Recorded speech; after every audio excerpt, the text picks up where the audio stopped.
തുടങ്ങാമല്ലേ? ഒന്നുകൂടി നമുക്ക് ഗുരുവിനെ സ്മരിക്കാം.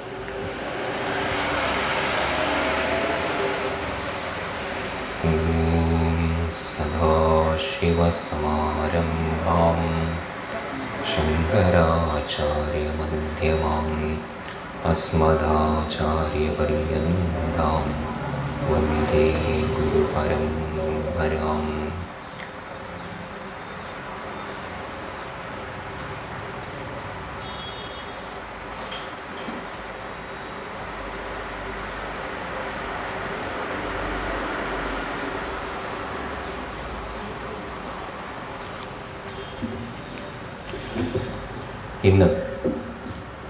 ഇന്നെന്താ പറയേണ്ടതെന്ന് എനിക്കും അറിയില്ല. ഇന്ന് ഞാൻ നോക്കാനൊന്നും പറ്റിയില്ല, ഇന്ന് പാലക്കാട് ടൗണിലായിരുന്നു. എന്നാൽ നമുക്ക് ഇന്ന് ജീവിതത്തിൻ്റെ അനുഭവം കൊണ്ട് ഇന്ന് ഞാൻ മനസ്സിലാക്കിയൊരു കാര്യമുണ്ട്. എന്താണെന്ന് അറിയാം, ഇന്നലെ ഞാൻ ഒരു കാര്യങ്ങളൊക്കെ പ്രിപ്പയർ ചെയ്തിട്ടാണ് വന്നത്. എന്താണ് പറയേണ്ടത്, ഇന്നൊന്നും പ്രിപ്പയർ ചെയ്തിട്ടില്ല. പക്ഷേ ഇങ്ങനെയുള്ള അവസ്ഥയിൽ സാധാരണ നമ്മുടെ മനസ്സ് ഒരു വ്യാകുലാവസ്ഥയിലേക്ക് പോവുക. എന്താ പറയേണ്ടതെന്ന് നമുക്കറിയില്ല. ആ സമയത്ത് നമ്മൾ എന്താ ചെയ്യുക? ഇവിടെ മനസ്സും ബുദ്ധിയും രണ്ട് കാര്യങ്ങൾ. അറിവ് മുഴുവൻ നിൽക്കുന്നത് ഈ ബുദ്ധിയിലാണ്. ആ ബുദ്ധിയിലെ അറിവാണ് നമ്മൾ മനസ്സിലേക്ക് കൊണ്ടുവരുന്നത് വാക്കുകളായിട്ട്. ചില സമയത്ത് ഈ ബുദ്ധിയിൽ അറിവൊന്നുമില്ലെങ്കിൽ, പഠിക്കാതെ പോയി പരീക്ഷ ചെയ്താൽ എന്താ സംഭവിക്കുക? മനസ്സ് വ്യാകുലപ്പെടും. ആ സമയത്ത് മനസ്സിൽ വിശ്വാസം എന്നൊരു ശക്തി ദൃഢമായിട്ടുണ്ടെങ്കിൽ, ആരിലുള്ള വിശ്വാസം? സ്വന്തം ഗുരുവിലുള്ള വിശ്വാസം, ഈശ്വരനിലുള്ള വിശ്വാസം ദൃഢമാണെങ്കിൽ ആ ഗുരുവിൻ്റെ അനുഗ്രഹം കൊണ്ട് എന്താണോ നമ്മൾ ചെയ്യാൻ ആഗ്രഹിക്കുന്നത് അത് വളരെ മനോഹരമായിട്ടാണ്. നമ്മൾ ഇന്നലെ ഒന്നാം അധ്യായം അല്ലേ? ഒന്നാം അധ്യായം മുഴുവനാക്കിയിട്ടില്ല. അവിടെ നമ്മൾ സുരഥൻ എന്ന രാജാവും ആ വൈശ്യൻ്റെ പേര് സമാധി എന്നായിരുന്നു. ഇവർ രണ്ടുപേരും തൻ്റെ മനസ്സിലുള്ള വിഷമങ്ങൾ ഈ രാജാവിനോട് പോയി ചോദിക്കുന്നതാണ് നമ്മൾ കണ്ടത്. ആരോട്? രാജാവിനോടോ? അല്ല, ഋഷിയോട് പോയി ചോദിക്കുന്നത് വരെ കണ്ടു. അവർ രണ്ടുപേരും ചോദിച്ചു, അല്ലയോ മഹർഷി, ഞങ്ങൾ ജ്ഞാനികളാണെങ്കിലും ഞങ്ങളുടെ മനസ്സ് കഴിഞ്ഞ കാര്യങ്ങളിൽ തന്നെ മുഴുകിയിരിക്കുന്നു. ഞങ്ങളുടെ മനസ്സിനെ നിയന്ത്രിക്കുവാൻ ഞങ്ങൾക്ക് സാധിക്കുന്നില്ല. ഇതെന്തുകൊണ്ടാണ് എന്ന് ഞങ്ങൾക്ക് രണ്ടുപേർക്കും അറിയില്ല. അങ്ങനെ മാർക്കണ്ഡേയ മഹർഷി പറഞ്ഞു കൊടുത്തു, അതിനുള്ള കാരണം നിങ്ങളിൽ വിഷയജ്ഞാനമുണ്ടെങ്കിലും വിശേഷജ്ഞാനമില്ല. ഈ വിശേഷജ്ഞാനം ഇല്ലാത്തത് കൊണ്ടാണ് ഈ മനസ്സിനെ നിയന്ത്രിക്കാൻ സാധിക്കാത്തത്. ഇനി ആരെങ്കിലും ചോദിക്കുകയാണ്, എനിക്ക് വിഷയജ്ഞാനം പൂർണ്ണമായിട്ടുണ്ട്, പക്ഷേ ഈ വിശേഷജ്ഞാനം നിർബന്ധമാണോ എന്ന് ചോദിച്ചാൽ എന്താണ് അതിനൊരു ഉത്തരം നൽകുന്നത്? വിഷയജ്ഞാനത്തിൽ പൂർണ്ണവാന്മാരായ ധാരാളം ശാസ്ത്രജ്ഞന്മാരുണ്ട്, ആൽബർട്ട് ഐൻസ്റ്റീൻ, സ്റ്റീഫൻ ഹോക്കിൻസ്. പക്ഷേ ഇവർക്കും ഉത്തരം ലഭിക്കാത്ത ചില ചോദ്യങ്ങൾ ഇപ്പോഴുമുണ്ട്. ശാസ്ത്രത്തിന് ഉത്തരം ലഭിക്കാത്ത ചോദ്യങ്ങളുണ്ട് ഈ പ്രപഞ്ചത്തെക്കുറിച്ച്. നമുക്ക് കാണാൻ സാധിക്കുന്നത് കേവലം ഒരു സൂര്യൻ മാത്രമാണ്. എന്നാൽ ശബരിമലയിലേക്ക് പോകുന്നതിന് മുമ്പ് നമ്മൾ സ്വാമിയുടെ ശരണം വിളിക്കുന്ന സമയത്ത് അഖിലാണ്ട കോടി ബ്രഹ്മാണ്ട നായകന് എന്നൊരു ശരണം വിളിക്കുന്നു. അത് ശാസ്ത്രം വികസിക്കുന്നതിന് മുമ്പ് ശരണവിളിയിൽ നമ്മൾ ഈ ഒരു നാമം കേൾക്കും, അഖിലാണ്ട കോടി ബ്രഹ്മാണ്ടം. ഒരു ബ്രഹ്മാണ്ടമല്ല, ബ്രഹ്മാണ്ടം എന്നാണ് മിൽക്കി വേ ഗാലക്സി.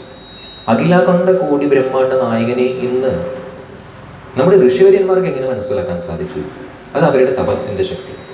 എന്നാൽ ഇപ്പോൾ ഏറ്റവും പുതിയ ശാസ്ത്ര പഠനം നമ്മുടെ ഭൂമിക്ക് മുകളിലുള്ള Hubble's telescope, James Webb telescope, അതിലൂടെയൊക്കെ നമുക്ക് നോക്കുമ്പോൾ ഇന്ന് കാണാൻ സാധിക്കുന്നത് ഒരു സൂര്യനല്ല, 1000 സൂര്യന്മാർ ഈ പ്രപഞ്ചത്തിലുണ്ട്, ഈ ആകാശത്തിലുണ്ട്. ശാസ്ത്രത്തിന് ഇത് കണ്ടുപിടിക്കാൻ ഏതെങ്കിലും ഒരു ഉപകരണത്തിൻ്റെ ആവശ്യം, പക്ഷേ ഇത് ഋഷി സ്വന്തം തപസ്സിൻ്റെ ശക്തിയിലൂടെ ദിവ്യദൃഷ്ടിയിലൂടെ കണ്ടെത്താൻ സാധിക്കും ഒരു ഋഷിക്ക്. അങ്ങനെയൊരു ഋഷിയായിരുന്നു ഇവിടെ ഈ മാർക്കണ്ഡേയ മഹർഷി. അങ്ങനെയുള്ള ഒരു ഉത്തമനായ ഗുരുവിന് സമക്ഷം ഈ രാജാവും ഈ വൈശ്യനും, രാജാവിൻ്റെ പേര് സുരഥൻ, വൈശ്യൻ്റെ പേര് സമാധി, ഇവർ രണ്ടുപേരും തങ്ങളുടെ ചോദ്യം വിനയപൂർവ്വം ചോദിച്ചതിലൂടെ മഹർഷി ഉത്തരം പറയുകയാണ്. ഇതാണ് വിശേഷജ്ഞാനത്തിൻ്റെ പ്രത്യേകത.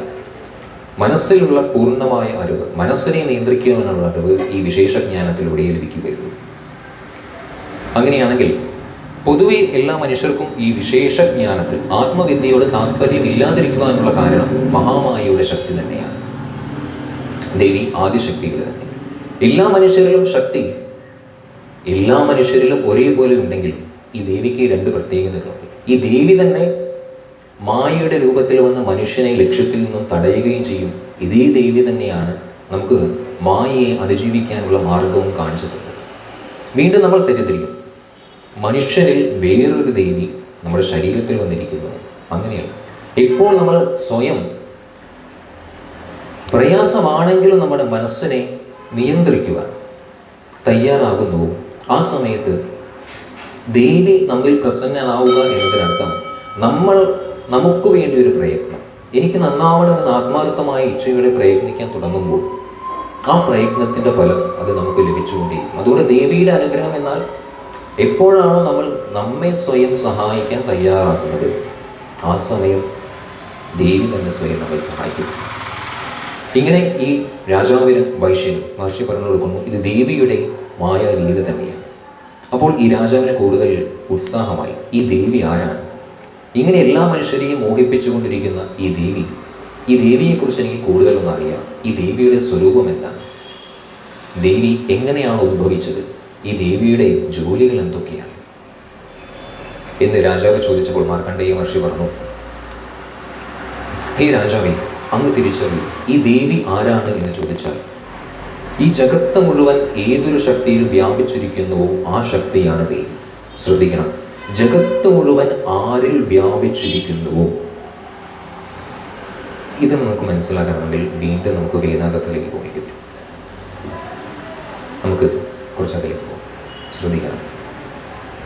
ശിവശക്തിയാ യുക്തോ യതി ഭവത ശക്ത പ്രകടിതം. സൗന്ദര്യലഹരിയിലെ ആദ്യത്തെ ശ്ലോകം. ശിവശക്തിയാ യുക്തോ, ഒന്നും ഇല്ലാതിരുന്ന കാലത്ത്, ഈ ഭൂമി ചന്ദ്രൻ സൂര്യൻ ഒന്നും ഇല്ലാതിരുന്ന സമയത്ത് ശുദ്ധമായ ബോധം മാത്രമായിരുന്നു അവശേഷിച്ചിരുന്നത്. ശിവൻ എന്നാൽ വീണ്ടും നമ്മൾ തെറ്റിദ്ധരിക്കും, നമ്മൾ ശിവനൊരു രൂപം മനസ്സിൽ സങ്കല്പിച്ചിട്ടുണ്ട്. അത് നമ്മുടെ മനസ്സിന് രൂപമില്ലാത്ത സത്യത്തെ അംഗീകരിക്കുവാൻ വേണ്ടി നമ്മളൊരു രൂപത്തെ കൽപ്പിക്കുന്നു. ശിവൻ എന്നാൽ ശുദ്ധമായ ബോധം, ആ ബോധം മാത്രം നിലനിൽക്കുന്നു. ആ ബോധത്തിൽ തന്നെ ചിദ്രൂപിണിയായ ശക്തി ഈ ശിവനിൽ തന്നെ ഉണ്ടായിരുന്നു. അതുകൊണ്ടാണ് ശിവശക്തി ഒരുമിച്ചാണ്. ശക്തി എവിടെ നിന്നും വന്നതല്ല, ശക്തി ശിവനിലുള്ളതാണ്. ചിലർക്ക് സംശയമുണ്ടാകും, ശക്തി ഇല്ലെങ്കിൽ ശിവൻ ഒന്നുമല്ല. അങ്ങനെയല്ല, ശക്തി പ്രകടമായത് ശിവനിലാണ്. ശിവനില്ലാതെ ഒരിക്കലും ശക്തിക്ക് നിലനിൽപ്പില്ല. കാരണം ശക്തി വരുന്നത് ശിവനിൽ നിന്നാണ്. അങ്ങനെ ആ സമയത്ത് ശിവനിൽ നിന്നും ആദ്യം ശക്തി പ്രകടമാകും. പിന്നീട് ഈ ശിവശക്തിയുടെ സംഗമത്തിലൂടെ ആദ്യം പ്രകടമാകുന്നവിടെ മനസ്സെന്നൊരു ഇല്യൂഷനാണ്. മനസ്സ് എന്നൊരു വസ്തു വാസ്തവത്തിൽ അവിടെ ഉണ്ടോ എന്ന് ചോദിച്ചാൽ വാസ്തവത്തിലില്ല. കാരണം ഈ മനസ്സ് വീണ്ടും ലയിക്കുമ്പോൾ അത് ബോധത്തിൽ ലയിച്ചു. അങ്ങനെ ശിവശക്തിയുടെ സംഗമത്തിൽ നിന്നും മനസ്സ് പ്രകടമായി. ആ മനസ്സിൽ നിന്നും 3 തരം ചിന്തകൾ: മനസ്സ്, ബുദ്ധി, അഹങ്കാരം. ഈ അഹങ്കാരത്തിൽ നിന്നും തന്മാത്രകൾ പ്രകടമാകുന്നു. ആ തന്മാത്രകളിൽ നിന്നും എലമെന്റ്സ്, പഞ്ചഭൂതങ്ങൾ പ്രകടമാകും. ഈ പഞ്ചഭൂതങ്ങളിൽ നിന്നും നമ്മൾ ഈ കാണുന്ന ഈ രൂപങ്ങളെല്ലാം പ്രകടമാകും. അതിനർത്ഥം നമുക്കിവിടെ മനസ്സിലാക്കാനുള്ളത്, ഈ കാണുന്ന എല്ലാ രൂപങ്ങളും ഇത് വീണ്ടും ലയിച്ചു ചേരുമ്പോൾ അത് രൂപമില്ലാത്ത ശക്തിയായി തന്നെ മാറും. ആ ശക്തി നിലനിൽക്കുന്നത് ഈ ശിവനിലാണ്. അങ്ങനെ ഈ മഹർഷി പറയുന്നു, ഹേ രാജാവേ, ഈ ദേവി ഇവിടെ നിന്നും വന്നതല്ല, ഇവിടെ തന്നെ ഇന്നും ഉള്ളതാണ്. ഇനി ഈ ദേവിയുടെ ജോലി എന്താണ്? ബ്രഹ്മാവിൻ്റെ ശക്തിയായ സരസ്വതിയും വിഷ്ണുവിൻ്റെ ശക്തിയായ ലക്ഷ്മിയും ശിവന്റെ ശക്തിയായ പാർവതിയും ഈ ഒരേ ശക്തി തന്നെയാണ്. വീണ്ടും നമ്മുടെ മനസ്സിൽ സംശയമാണ്. ശിവന്റെ ശക്തി പാർവതി, വിഷ്ണുവിൻ്റെ ശക്തി ലക്ഷ്മി, ബ്രഹ്മാവിൻ്റെ ശക്തി സരസ്വതി. അപ്പോൾ എന്തെങ്കിലും വീണ്ടും രൂപങ്ങളാണോ എന്ന ചിന്തയിലേക്ക് നമ്മുടെ മനസ്സിലായി. അല്ല, നമ്മളിപ്പോൾ സങ്കല്പിച്ചത് ശിവനൊരു രൂപമുണ്ട്, വിഷ്ണുവിനൊരു രൂപമുണ്ട്, ബ്രഹ്മാവിനൊരു രൂപമുണ്ട്. എന്നാൽ അങ്ങനെയല്ല. ഇതെല്ലാം ഒരേ ബോധത്തിൻ്റെ തന്നെ വ്യത്യസ്തമായ ഭാവങ്ങളിൽ ഈ ഒരേ ബോധം പ്രകടമാകുമ്പോൾ അത് ബ്രഹ്മാവും, അത് വിഷ്ണുവും, അത് ശിവനുമായിട്ട് മാറും. സൃഷ്ടികർത്താവായി നമ്മൾ ബ്രഹ്മാവിനെ കാണുന്നു, അല്ലേ? സൃഷ്ടിക്കണമെങ്കിൽ മനസ്സിൽ ഒരു ഭാവന വേണം, സങ്കല്പങ്ങൾ വേണം.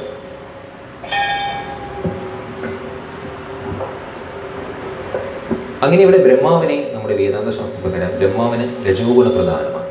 കാരണം സൃഷ്ടി ചെയ്യണമെങ്കിൽ ചലനം ആവശ്യമാണ്. ചലനത്തിലൂടെ മാത്രമേ രൂപങ്ങൾ പ്രകടമാവുകയുള്ളൂ. അങ്ങനെ ബ്രഹ്മാവ് ഇവിടെ രജോഗുണ പ്രധാനമായിട്ടും വിഷ്ണുവിനെ സത്വഗുണ പ്രധാനമായിട്ടുമാണ് ഋഷിവര്യന്മാർ നമുക്ക് പറയുന്നത്. വിഷ്ണുവിൻ്റെ ജോലി സ്ഥാപനമാണ്, നിലനിൽപ്പാണ്.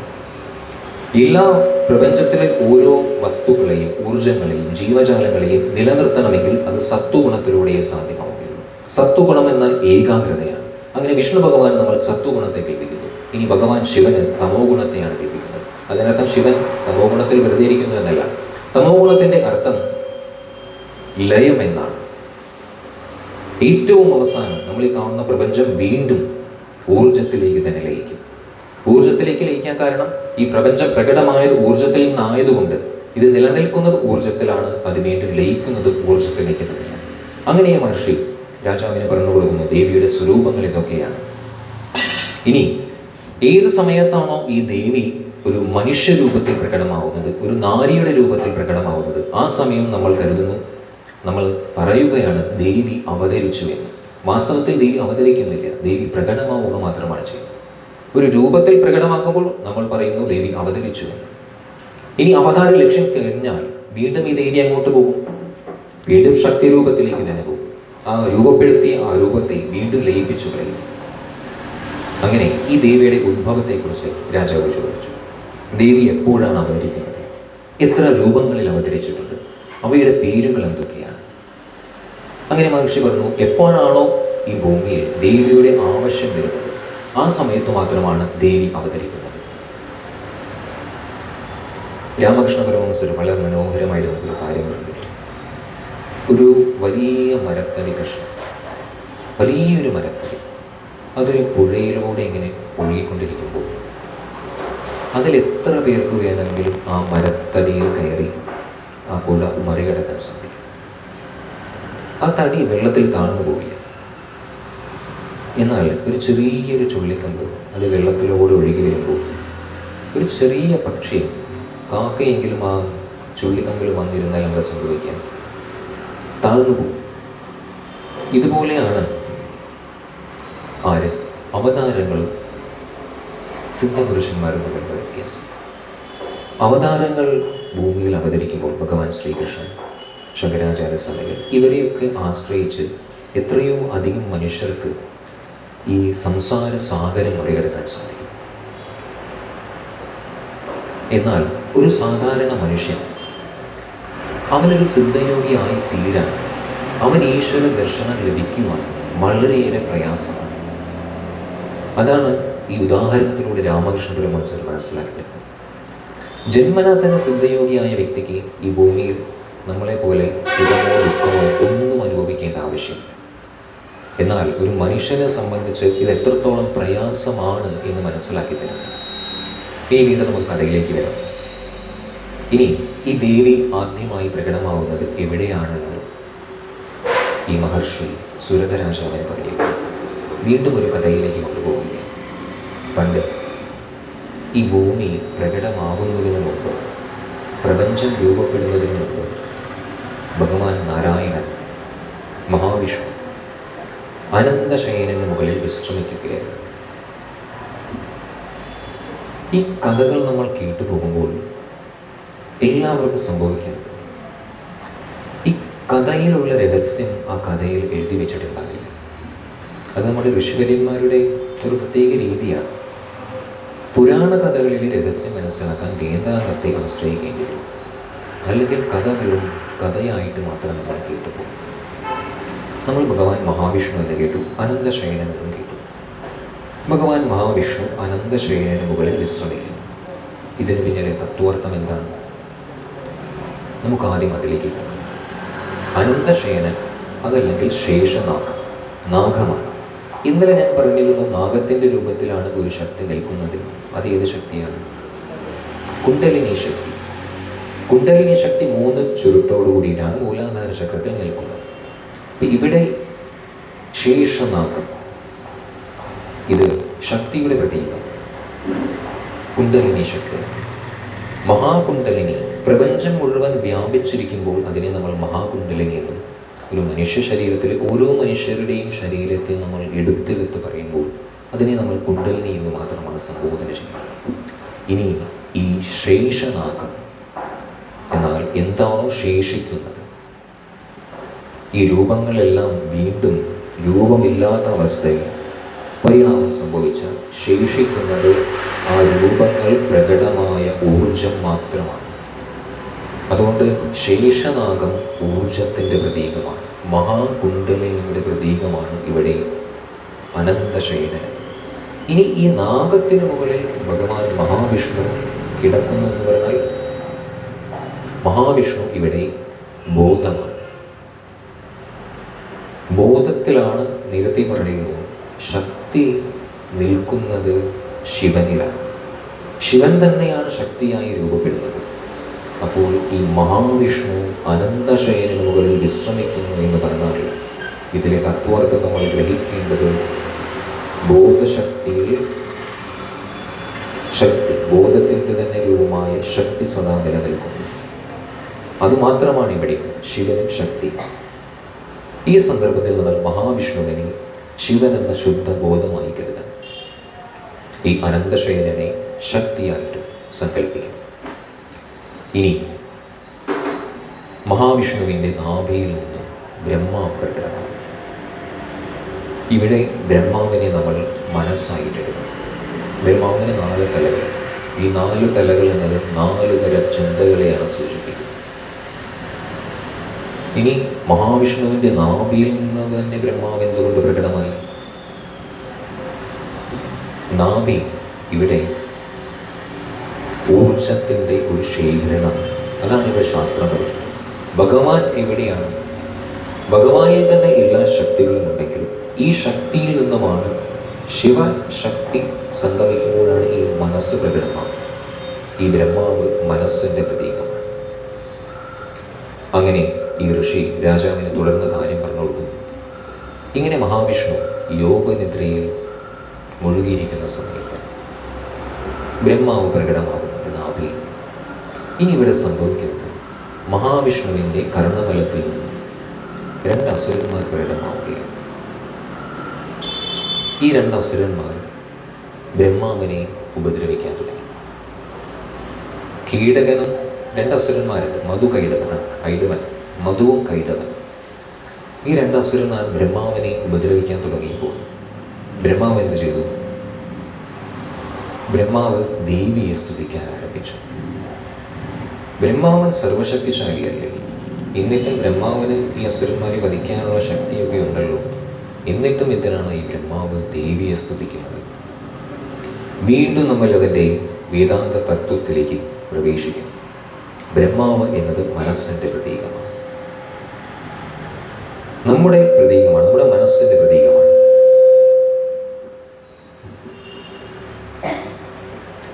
ഈ മധുവും കൈടവനും എന്നത് നമ്മുടെ മനസ്സിലെ തമോ ഗുണവും രജോ ഗുണവും, അതായത് നമ്മുടെ മനസ്സിനെ ഏകാഗ്രമായി ഇരിക്കാൻ അനുവദിക്കാത്ത ചിന്തകൾ ഏതാണോ അവരുടെ പ്രതീകമാണ് ഈ അസുരന്മാർ. അസു എന്ന ശബ്ദത്തിന് അർത്ഥം, അസു എന്നാൽ കണ്ണുനീരാണ്. അസുരൻ, അസുവിൽ രമിക്കുന്നവൻ, മറ്റുള്ളവരുടെ കണ്ണുനീരിൽ സന്തോഷിക്കുന്നവൻ ആരാണോ അവരാണ് അസുരന്മാർ. മറ്റുള്ളവർക്ക് വേദന നൽകുന്നതിൽ കൂടുതൽ താല്പര്യമുള്ളവർ. നമ്മളിപ്പോൾ സാധന ചെയ്യാൻ അല്ലെങ്കിൽ കണ്ണടച്ച് ജപിക്കാനില്ല, ആ സമയം നമ്മുടെ മനസ്സിലേക്ക് പലതരം ചിന്തകൾ കടന്നു വരും. അത് നമ്മുടെ മനസ്സിലെ, അതിന് കാരണം സംസ്കാരങ്ങളാണ്, വാസനകളാണ്. നമ്മുടെ മനസ്സിനെ ഏകാഗ്രമാകാൻ അനുവദിക്കാത്ത ഏത് തരം ചിന്തകളും നമ്മുടെ ശത്രുക്കളാണ്. അങ്ങനെ ഇവിടെ ബ്രഹ്മാവിനെ സാധന തപസ് ചെയ്യാൻ അനുവദിക്കാതെ ഈ 2 അസുരന്മാർ പ്രകടമായപ്പോൾ ബ്രഹ്മാവ് എന്ത് ചെയ്തു? ദേവിയെ സ്മരിച്ചു. ഇവിടെ എന്ത് മനസ്സിലാക്കുന്നത്?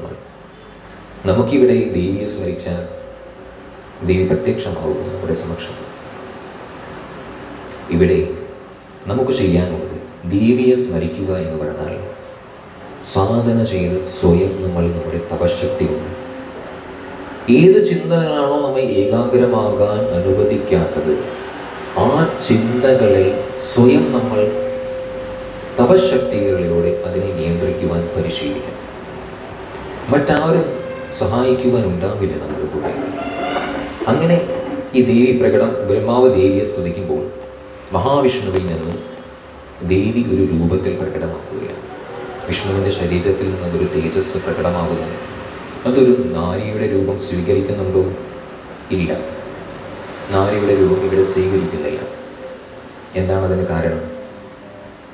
മഹാവിഷ്ണു യോഗനിദ്രയിലാണ്.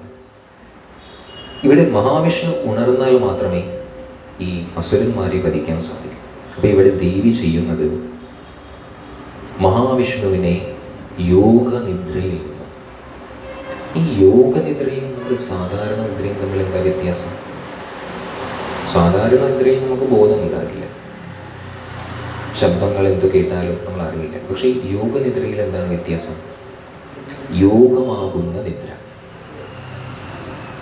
ഉറക്കവും സമാധിയും, സ്ലീപ്ലെസ് സ്ലീപ്പ് എന്നാണ് യോഗനിദ്രയുടെ അർത്ഥം.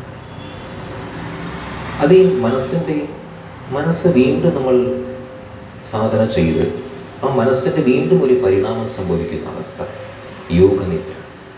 ഇതിൽ നിന്നും മഹാവിഷ്ണുവിനെ ഉണർത്തുവാൻ വേണ്ടിയാണ് ബ്രഹ്മാവ് ഇവിടെ ദേവിയെ സ്തുതിക്കുന്നത്. അങ്ങനെ ദേവി ഇവിടെ നിന്ന് പ്രകടമാകുന്നു. നേരത്തെ പറയുന്നു ദേവി ഇവിടെ ഉള്ളത് തന്നെയാണ്.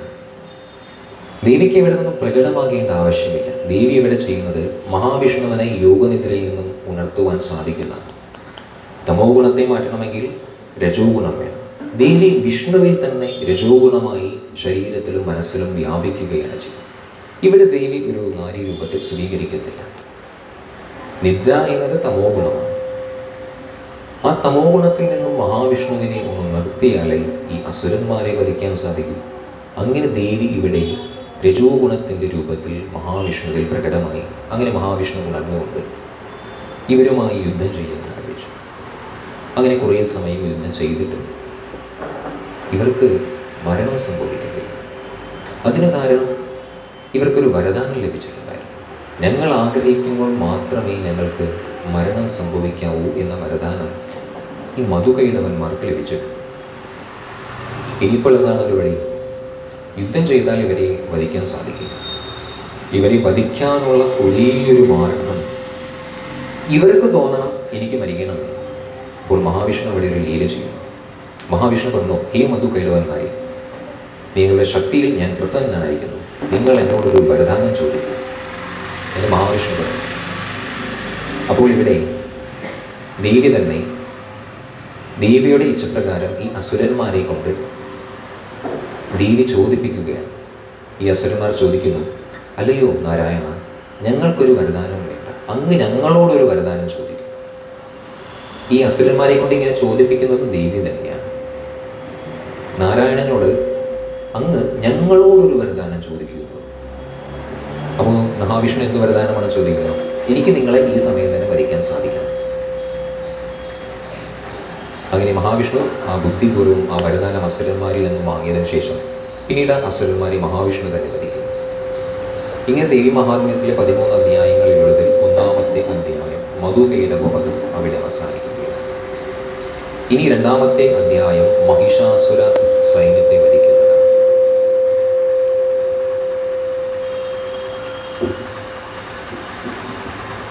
മഹിഷാസുരൻ എന്ന അസുരൻ, മഹിഷം എന്ന് പറഞ്ഞാൽ കാള. മഹിഷാസുരൻ ആരാണോ? കാളയുടെ സ്വഭാവം എന്താണ്? കാള ഇന്ദ്രിയ സുഖങ്ങളിൽ മാത്രം രമിച്ചിരിക്കും. മൃഗങ്ങളുടെ പൊതുവെയുള്ള സ്വഭാവമല്ല. മഹിഷാസുരൻ എന്ന അസുരൻ ഇത് നമ്മിലും പ്രകടമാകുന്നത് സുഖങ്ങൾക്ക് പിന്നിലെ എപ്പോഴാണോ നാം ഇന്ദ്രിയ സുഖത്തിൽ ലയിച്ചിരിക്കുന്നത്, അതിനർത്ഥം നമ്മിൽ മഹിഷാസുരൻ്റെ ഒരു അംശം പ്രകടമായി എന്ന്. തമോ ഗുണത്തിൽ എപ്പോഴാണോ ലയിച്ചിരിക്കുന്നത്, എപ്പോഴാണോ ഈ ശരീരത്തിലൂടെ ലഭിക്കുന്ന സുഖങ്ങളിൽ മാത്രം മുഴുകി അതാണ് സത്യമെന്ന് നാം ധരിച്ചിരിക്കുന്നത്, ആ സമയത്ത് ആസുരിക ഗുണങ്ങൾ നമ്മൾ ക്രമേണ പ്രകടമാകും. അങ്ങനെ ഈ മഹിഷാസുരനെ വധിക്കാൻ എന്താണ് ഒരു മാർഗം? അവിടെയും ദേവിയെ ആവാഹിക്കുകയാണ് ഈ ദേവത. ഈ മഹിഷാസുരന്റെ ശല്യം കാരണം ദേവന്മാർക്ക് സ്വർഗത്തിലിരിക്കാൻ സാധിക്കാതെ ദേവന്മാർ എല്ലാവരും കൂടി ത്രിമൂർത്തികളെ സമീപിക്കുകയാണ്. അങ്ങനെ ഈ ത്രിമൂർത്തികളുടെ തേജസ്സിൽ നിന്നും വീണ്ടും ദേവി പ്രകടമാവുകയാണ്. ത്രിമൂർത്തികളുടെ തേജസ്സിൽ ദേവി അങ്ങനെ മഹിഷാസുരനെയും വധിക്കുന്നു. ഇനി വരുന്ന അധ്യായങ്ങളിലും ദേവിയുടെ ഓരോ രൂപങ്ങളാണ്. ഇനി ഇവിടെ നമുക്ക് വീണ്ടും ഒരു കാര്യത്തിലേക്ക് പ്രവേശിക്കാം. ദേവി ഈ സമയത്തും ഇവിടെ അവതരിക്കുമോ? ഈ സമയം at the present how we can see about സാധിക്കുമോ എന്ന് ചോദിച്ചാൽ തീർച്ചയായിട്ടും സാധിക്കും. പക്ഷേ അത് നമ്മൾ വിചാരിക്കുന്ന രീതിയിലായിരിക്കില്ല. ഇതിൽ ഞാൻ ശിവയോഗിനി മാതാവിനെ കുറിച്ച് പറഞ്ഞിരുന്നു. സമയം കിട്ടുമ്പോൾ നിങ്ങൾ മാതാവിൻ്റെ ശിവയോഗിനി അമ്മയുടെ ജീവചരിത്രം മുഴുവനും ഒന്ന് പഠിക്കണം. മാതാവ് ജനിച്ചത് തന്നെ ഒരു ചാപ്പിള്ളയായിട്ടാണ്. ജനിക്കുമ്പോൾ തന്നെ ശരീരത്തിൽ അനേകം രോഗങ്ങളായിരുന്നു. ഒന്ന് കൈയെടുത്ത് പൊക്കാൻ പോലും സാധിക്കാത്തത്ര ശാരീരികമായ അസ്വാസ്ഥ്യം. അങ്ങനെ എന്താണ് ചെയ്യുക? ഇതിൽ പറയുന്നത് ഒരു യോഗിയുടെ ആത്മാവാണ്. ഈ ചാപ്പിള്ള എന്ന് പറഞ്ഞല്ലോ, ആ കുഞ്ഞ് ജനിച്ചപ്പോൾ ജീവൻ ഉണ്ടായിരുന്നില്ല. പിന്നീട് ഏതോ ഒരു യോഗിയുടെ ആത്മാവ് ഈ ശരീരത്തിലേക്ക് പ്രവേശിച്ചതാണ് എന്നാണ് മാതാവിൻ്റെ ജീവിതചരിത്രത്തിൽ നമുക്ക് വായിക്കാൻ സാധിക്കുന്നത്. ഈ യോഗിയുടെ ആത്മാവ് ഇങ്ങനെയൊരു രോഗങ്ങളുള്ള ശരീരത്തിലേക്ക് പ്രവേശിക്കാൻ കാരണവും ആ യോഗിക്ക് സ്വന്തം കർമ്മഫലങ്ങളെ അനുഭവിച്ചു തീർക്കണം. അതിനു വേണ്ടിയുള്ള ഒരു ശരീരം, ഒരു ആരോഗ്യമില്ലാത്തൊരു ശരീരം ആവശ്യമാണ്. നമ്മൾ തെറ്റൊരു തവണ ചെയ്തിട്ടുണ്ടെങ്കിൽ, നമ്മുടെ ഭാഗത്തു നിന്നൊരു തെറ്റ് സംഭവിച്ചിട്ടുണ്ടെങ്കിൽ അത് ഈ ജന്മത്തിൽ അല്ലെങ്കിൽ അടുത്ത ജന്മത്തിൽ അതിൻ്റെ കർമ്മഫലം നമ്മൾ അനുഭവിച്ച് തീർക്കുക തന്നെയാണ്. അങ്ങനെ ഈ യോഗിയുടെ ആത്മാവ് ഈ ഒരു മാതാവിൻ്റെ ശരീരത്തിൽ പ്രവേശിച്ചു അങ്ങനെ വീണ്ടും സാധന അനുഷ്ഠിക്കാൻ തുടങ്ങുകയാണ്. അങ്ങനെ ഈ തപസ്സിൻ്റെ ശക്തിയിലൂടെ മാത്രം, വിദ്യാഭ്യാസമൊന്നും ഉണ്ടായിരുന്നില്ല മാതാവ്, വെറും 4ാം ക്ലാസ് വരെ മറ്റേ പഠിച്ചിട്ടുള്ളൂ. ഈ ആത്മാർത്ഥമായ തപസ്സിൻ്റെ ശക്തിയിലൂടെ മാതാവിന് ഭഗവാൻ ശിവന്റെ ദർശനം ലഭിക്കുകയാണ്. 3 തവണ ശിവന്റെ ദർശനം ലഭിച്ചു. ഇന്നും മലപ്പാട് ബീച്ചിൽ ഒരു ക്ഷേത്രം അവിടെ ഇപ്പോഴുമുണ്ട്. ആ ക്ഷേത്രത്തിലെ പ്രതിഷ്ഠ തൃശൂലമാണ്. അത് മാതാവിൻ്റെ സ്വന്തം ഇഷ്ടപ്രകാരം തന്നെ ഇവിടെ നിർമ്മിച്ചതാണ്. ഇനി ഇവിടെ നമുക്ക് ചെയ്യാനുള്ളത് ഓരോ നിമിഷവും, ഇനിയിപ്പോൾ 9 ദിവസങ്ങൾ കഴിഞ്ഞാൽ നമ്മൾ വീണ്ടും നമ്മുടെ പഴയ ജീവിത രീതിയിലേക്ക് തന്നെ പോകും. പക്ഷേ അതിനല്ലല്ലോ നമുക്കിവിടെ ചെയ്യേണ്ടത്. എല്ലാ സമയത്തും നമുക്ക് ജീവിതത്തിൽ എല്ലാ ദിവസവും എങ്ങനെയാണ് സാധനയെ കൊണ്ടു നടക്കാൻ സാധിക്കുന്നത്, എന്ത് ചെയ്താലാണ് അതിനുള്ള ഏറ്റവും എളുപ്പമായ മാർഗം എന്താണ്? ഇന്നിപ്പോൾ വിദ്യാഭ്യാസം തന്നെ അത്രയും മത്സരമായി മാറിയ രീതിക്ക് വിദ്യാഭ്യാസത്തിന് വേണ്ടി തന്നെ ഒരു 15, 20, 23 വയസ്സ് വരെ അത്രയും കാലഘട്ടങ്ങളിൽ ചിലവാകും. പക്ഷെ ഇവിടെ നമ്മൾ ശ്രദ്ധിക്കേണ്ടത്, ആ സമയത്ത് നമ്മൾ ആ ചെറുപ്പ കാലഘട്ടത്തിൽ തന്നെ ഈ ആത്മീയ സംസ്കാരം നൽകിയിട്ടില്ലെങ്കിൽ പിന്നീട് നേടിയെടുക്കുക സരളമല്ല. ഈ പ്രായമാകുന്തോറും നമ്മുടെ മനസ്സിന് സംഭവിക്കുക, ഒരു മതം പൊട്ടി ആനയെ നിയന്ത്രിക്കാൻ എത്ര പ്രയാസമാണ്, അതുപോലെയാണ് ഈ പ്രായമാകുന്തോറും നമ്മുടെ മനസ്സ് ആ ഒരു രീതിയിലേക്ക് പോകും. ഒരിക്കലും ഏകാഗ്രമാകാൻ നമ്മെ സമ്മതിക്കില്ല. അതുകൊണ്ട് ഈ ചെറുപ്പത്തിൽ തന്നെ കഴിയുന്നത്ര സാധനാനുഷ്ഠാനവും ഈ അറിവുകളും നമ്മൾ പകർന്നു കൊടുക്കണം. അതിന് സാധിക്കുന്നവരാരാണോ, അതിനേതെങ്കിലും മാതാപിതാക്കൾക്ക് സാധിച്ചാൽ അവരെപ്പോഴും ആ മാതാപിതാക്കളെ എപ്പോഴും ആ കുട്ടികൾ സ്മരിക്കും. ഇനി എന്തെങ്കിലും സംശയങ്ങൾ ചോദിക്കാനുണ്ടോ നിങ്ങൾക്ക്? എന്തെങ്കിലും അറിയാനുണ്ടോ? എന്നിട്ട് അടുത്ത വിഷയത്തിലേക്ക് പ്രവേശിക്കാം. ഒന്നുമില്ലെങ്കിൽ നമുക്ക് വേഗം പ്രവേശിക്കാം.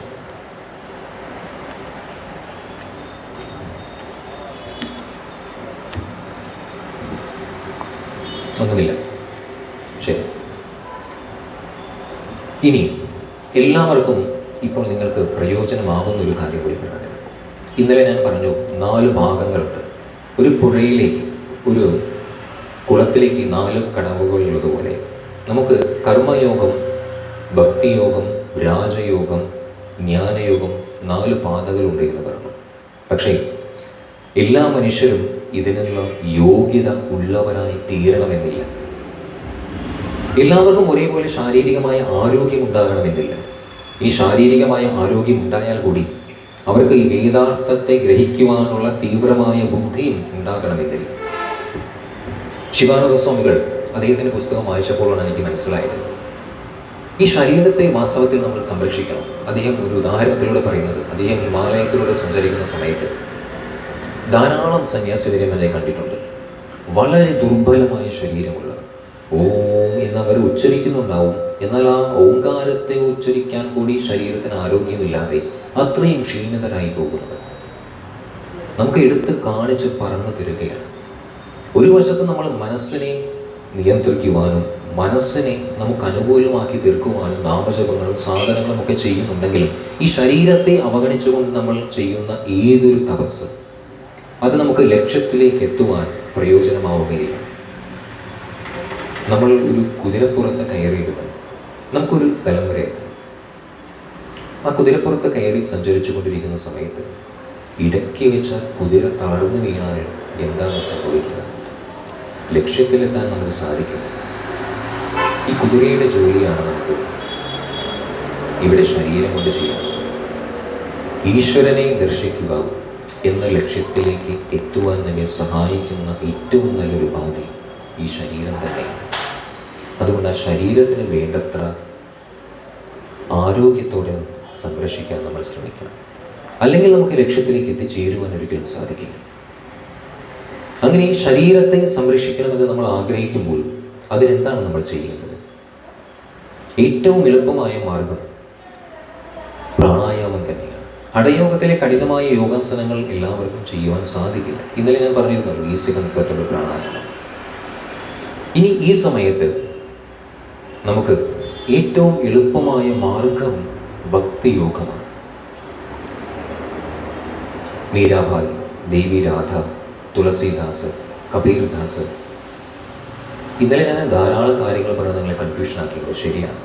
എല്ലാം കൂടി ഒരു ദിവസം പറഞ്ഞാൽ മനസ്സിലാവില്ല. അതുകൊണ്ട് ഞാൻ ഇന്നലെ പറഞ്ഞ കാര്യങ്ങളൊന്നും ഓർമ്മയിലേക്ക് ഒരേ ഒരു കാര്യം മാത്രം ഓർമ്മിച്ച് വെച്ചാൽ മതി. ഒരേ ഒരു നാമം മാത്രം മനസ്സിൽ ഓർമ്മിച്ചാൽ ഈശ്വരൻ്റെ ഏത് നാമവുമായി എല്ലാ കാര്യങ്ങളും കൂടി ഓർമ്മിച്ച് ഇനി അത് ചെയ്യാൻ തുടങ്ങുമ്പോഴേക്ക് തന്നെ സംശയമായി, അല്ല ഞാൻ ചെയ്യുന്നത് ശരിയാണോ തെറ്റാണോ, ഇനി തെറ്റായി ചെയ്താൽ എന്തെങ്കിലും വിപരീത ഫലം സംഭവിക്കുന്നു, അങ്ങനെയൊന്നും ആലോചിക്കേണ്ട. കംപ്ലീറ്റ്ലി ഫ്രീ ആയിട്ട് ശാന്തമായ മനസ്സോടെ പ്രാണായാമം ചെയ്യാൻ അറിയാമല്ലോ. നിലത്തിരിക്കാൻ സാധിച്ചില്ലെങ്കിലും കുഴപ്പമില്ല, ഒരു കസാരയിൽ ഇരുന്ന് പ്രാണായാമം ചെയ്ത് നാമജപം എന്നൊരു സാധനം മാത്രം ചെയ്താൽ മതി. വേറെ ഒന്നും ചെയ്യേണ്ട ആവശ്യമില്ല. ഏതെങ്കിലും ഒരു നാമം, അതിഷ്ടമുള്ള നാമം ജപിച്ചോളൂ, പ്രശ്നമില്ല. പിന്നെ ഈ സാധനയിലേക്ക് വരേണ്ട ആവശ്യമുണ്ടോ? അല്ല, എനിക്കിപ്പോൾ ശരീരത്തിന് ആരോഗ്യമൊക്കെ ഉണ്ട്, അപ്പോൾ എനിക്ക് ഒന്നുകൂടി കൂടുതൽ കഠിനമായ സാധനങ്ങൾ ചെയ്യാൻ എനിക്ക് പറ്റും എന്ന് നമുക്ക് തോന്നുകയാണെങ്കിൽ അതിന് ഇതിലേക്ക് വരണോ വേണ്ടയോ, ഞാനിപ്പോൾ ഭക്തിയോഗത്തിലൂടെ പോകണോ അതല്ലെങ്കിൽ രാജയോഗത്തിലൂടെ ഞാൻ സഞ്ചരിക്കണോ എന്ന ചോദ്യം നമ്മുടെ മനസ്സിലുണ്ടായാൽ അതിനുള്ള ഉത്തരം ലഭിക്കുന്നത് ഇങ്ങനെയാണ്. നമുക്കെന്താണ് ആവശ്യം, എന്ത് ലക്ഷ്യമാണ് നമുക്ക് നേടാനുള്ളത്? നമുക്ക് ഈശ്വര ദർശനം മാത്രമാണ് ലക്ഷ്യമെങ്കിൽ, ഈ മനസ്സിൻ്റെ ദൗർബല്യത്തെ അതിജീവിക്കുക എന്നത് മാത്രമാണ് നമ്മുടെ ലക്ഷ്യമെങ്കിൽ അതിന് ഭക്തിയോഗം മാത്രം മതി. വേറൊന്നും ചെയ്യേണ്ട ആവശ്യം. ഭക്തിയോഗത്തിലൂടെ തന്നെ നമുക്ക് ജ്ഞാനവും പ്രാപ്തമാകും. ഇനി ഭക്തി എന്ന് പറഞ്ഞാൽ ഭക്തിയുടെ യഥാർത്ഥമായ സ്വരൂപം തന്നെ അറിവാണ്. ഭക്തി തീവ്രമാകുമ്പോഴാണ് അത് അറിവായിട്ട് മാറുന്നത്. അപ്പോൾ എന്താണ് നിങ്ങൾക്ക് വേണ്ടത്? ഈശ്വര ദർശനവും മനസ്സിന് മുകളിലുള്ള വിജയവുമാണ് ലക്ഷ്യമെങ്കിൽ അതിന് ഭക്തിയോഗം മാത്രം മതി. അതല്ല നിങ്ങൾക്ക് അമാനുഷികമായ അദ്ഭുത സിദ്ധികൾ, മറ്റുള്ളവരെ അത്ഭുതപ്പെടുത്തുന്ന രീതിയിലുള്ള സിദ്ധികൾ വേണമെന്ന് ആവശ്യമാണെങ്കിൽ ആ സിദ്ധികൾ ലഭിക്കുന്നത് കേവലം കുണ്ടലിനിയെ ഉണർത്തുന്നതിലൂടെ മാത്രമാണ്. പക്ഷെ അത് നിർബന്ധമല്ല. ഇത് തന്നെ നിങ്ങൾ ചെയ്യണമെന്ന് എവിടെയും പറഞ്ഞിട്ടില്ല ശാസ്ത്രത്തിൽ. വേണമെങ്കിൽ ഇതിലേക്ക് വരാം. പക്ഷേ ഈ സാധന ചെയ്യുമ്പോൾ, നമ്മൾ ഈ കുണ്ടലിനി ശക്തിയെ ഉണർത്തുവാൻ ശ്രമിക്കുമ്പോഴും അതിൽ വളരെയധികം പ്രയാസങ്ങളും അബദ്ധങ്ങളും സംഭവിച്ചേക്കാം. ശ്രദ്ധയില്ലാതെ ചെയ്താൽ ശരീരത്തിൽ നിന്ന് ജീവൻ തന്നെ നഷ്ടമായി ഇതിന്. അത് വളരെ കോംപ്ലിക്കേറ്റഡ് ആണ്. കുണ്ടലിനി എന്ന ശക്തിയെ ഉണർത്തുന്ന ഈ സാധനം, ഹഠയോഗം എന്ന രീതി. അതുകൊണ്ട് ഇപ്പോൾ നമുക്ക് എന്താണ് ചെയ്യാൻ സാധിക്കുക? ജസ്റ്റ് ഈസി, ഒന്നും ചെയ്യും, ആത്മാർത്ഥമായിട്ടുള്ള നാമജപം, അതുമാത്രം മതി. അതിനുള്ള എത്രയോ ഉദാഹരണങ്ങൾ നമുക്ക് ശാസ്ത്രങ്ങളിൽ ലഭിക്കുന്നുണ്ട്. അതാണ് ഇവിടെ ഈ മഹർഷിവര്യൻ ഈ രാജാവിനെ പറഞ്ഞു കൊടുക്കുന്നത്. നോക്കൂ, ഇതെല്ലാം ഈ കഥാരൂപത്തിലാണ് ഈ മഹർഷി പറഞ്ഞു കൊടുക്കുന്നത്. കാരണം ഈ മഹർഷിക്ക് അറിയാം, ഈ രാജാവിനോട്, ഈ വൈശ്യനോട് ഞാൻ വേദാന്തം പറഞ്ഞു കൊടുത്താൽ മനസ്സിലാക്കാനുള്ള കഴിവ് ഇവർക്കില്ല. അതുകൊണ്ട് നമുക്കിപ്പോൾ ഏറ്റവും ശ്രേഷ്ഠമായ മാർഗവും ഇത് തന്നെയാണ്. ഇനി മനസ്സും ശരീരവും തമ്മിൽ ഒരു തവണ നമ്മുടെ മനസ്സിൽ ഒരു വേണ്ടാത്ത ചിന്ത രൂപപ്പെടുമ്പോൾ അത് ഈ ശരീരത്തിൽ ഉണ്ടാക്കുന്ന മാറ്റങ്ങൾ എന്തൊക്കെയാണ് എന്നുകൂടി നമ്മൾ മനസ്സിലാക്കാം. രോഗത്തിൻ്റെ ആദ്യത്തെ കാരണം എന്താണ്? ശിവാനന്ദ സ്വാമികൾ പറയുന്നത് രോഗത്തിൻ്റെ ആദ്യത്തെ കാരണം ചിന്തയാണ്, വേണ്ടാത്ത ചിന്തയാണ്.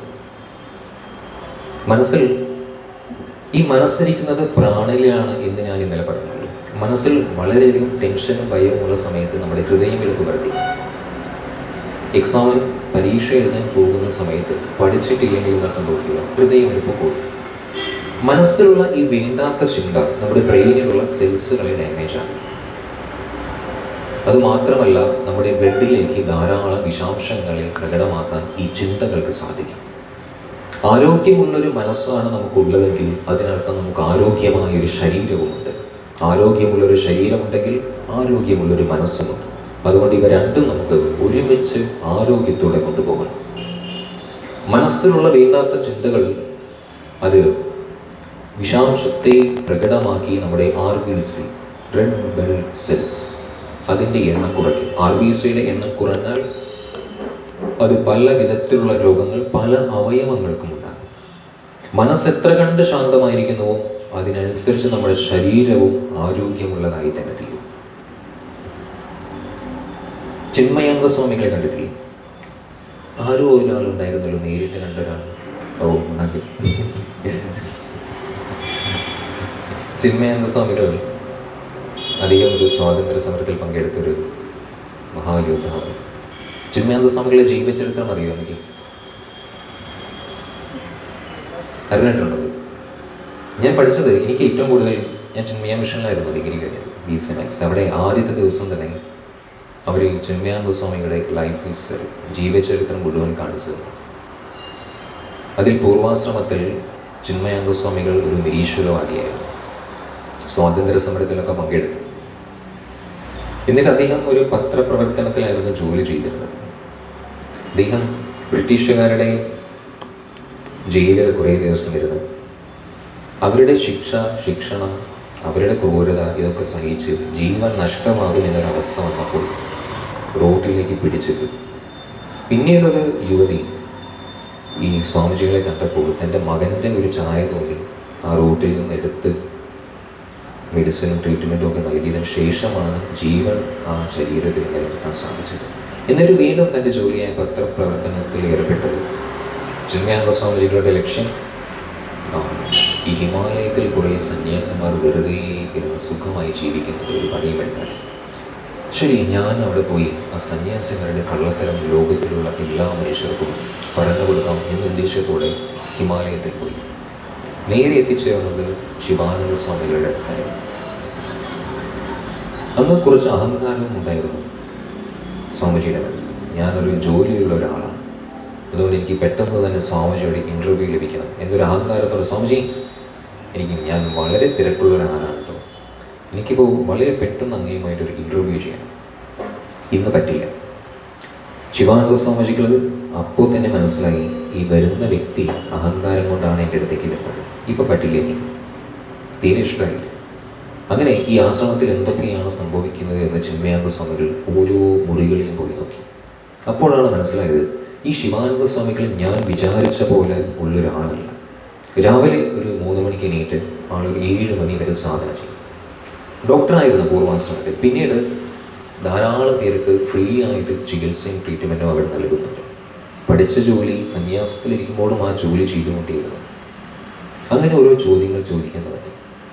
അതിലൊരു ചോദ്യം ഇതായിരുന്നു, അല്ലയോ സ്വാമിജി, ഈശ്വരനുണ്ടായിട്ടും എന്തുകൊണ്ടാണ് മനുഷ്യൻ ക്രൂരകൃത്യങ്ങൾ ചെയ്യുന്നത്? എന്തുകൊണ്ടാണ് നന്മ മാത്രം ഈ ഭൂമിയിൽ നിലനിൽക്കാത്തത്? തിന്മയും ഞാൻ കാണുന്നുണ്ടല്ലോ. ഈശ്വരനുണ്ടെങ്കിൽ നന്മ മാത്രമല്ലേ ഈ ഭൂമിയിൽ നിലനിൽക്കാൻ പാടുള്ളൂ? അതിന് ശിവാനന്ദ സ്വാമികൾ പറഞ്ഞ ഉത്തരം ഇങ്ങനെയാണ്, ചിന്മയ, നോക്കൂ, നീ ഒരു കാർ ഓടിക്കുന്നു. ആ കാർ ഓടണമെങ്കിൽ പെട്രോൾ വേണം. അത് ഓടിക്കാൻ ഒരു വ്യക്തിയും വേണം. കാർ എവിടെയെങ്കിലും പോയി ഇടിച്ചാൽ അതിന് ഉത്തരവാദി ആരാണ്? കാർ ഓടിക്കുന്ന വ്യക്തിയാണോ, കാറിലെ പെട്രോളാണോ? പെട്രോളല്ല തീരുമാനിക്കുന്നത് കാർ ഏത് ദിശയിൽ സഞ്ചരിക്കണത്, അത് തീരുമാനിക്കുന്നത് ആ കാർ ഓടിക്കുന്ന വ്യക്തിയാണ്. ഇതേപോലെയാണ് ചിന്മയ ഈശ്വരനും മനുഷ്യനിൽ വസിക്കുന്നത്. ഈ പെട്രോൾ പോലെയാണ് ഈശ്വരൻ. നല്ല കാര്യങ്ങൾ ഞാൻ ചെയ്യണോ അതോ ചീത്ത കാര്യങ്ങൾ ഞാൻ ചെയ്യണോ എന്ന് തീരുമാനിക്കുന്നത് ഞാനാണ്. അത് ഈശ്വരൻ ഞാൻ നല്ലത് ചെയ്താലും അതിനുള്ള ശക്തി എനിക്ക് നൽകും, ഞാൻ ചീത്ത കാര്യങ്ങൾ ചെയ്താലും അതിന് വേണ്ട ശക്തി ഈശ്വരൻ എനിക്ക് നൽകിക്കൊണ്ടേയിരിക്കും.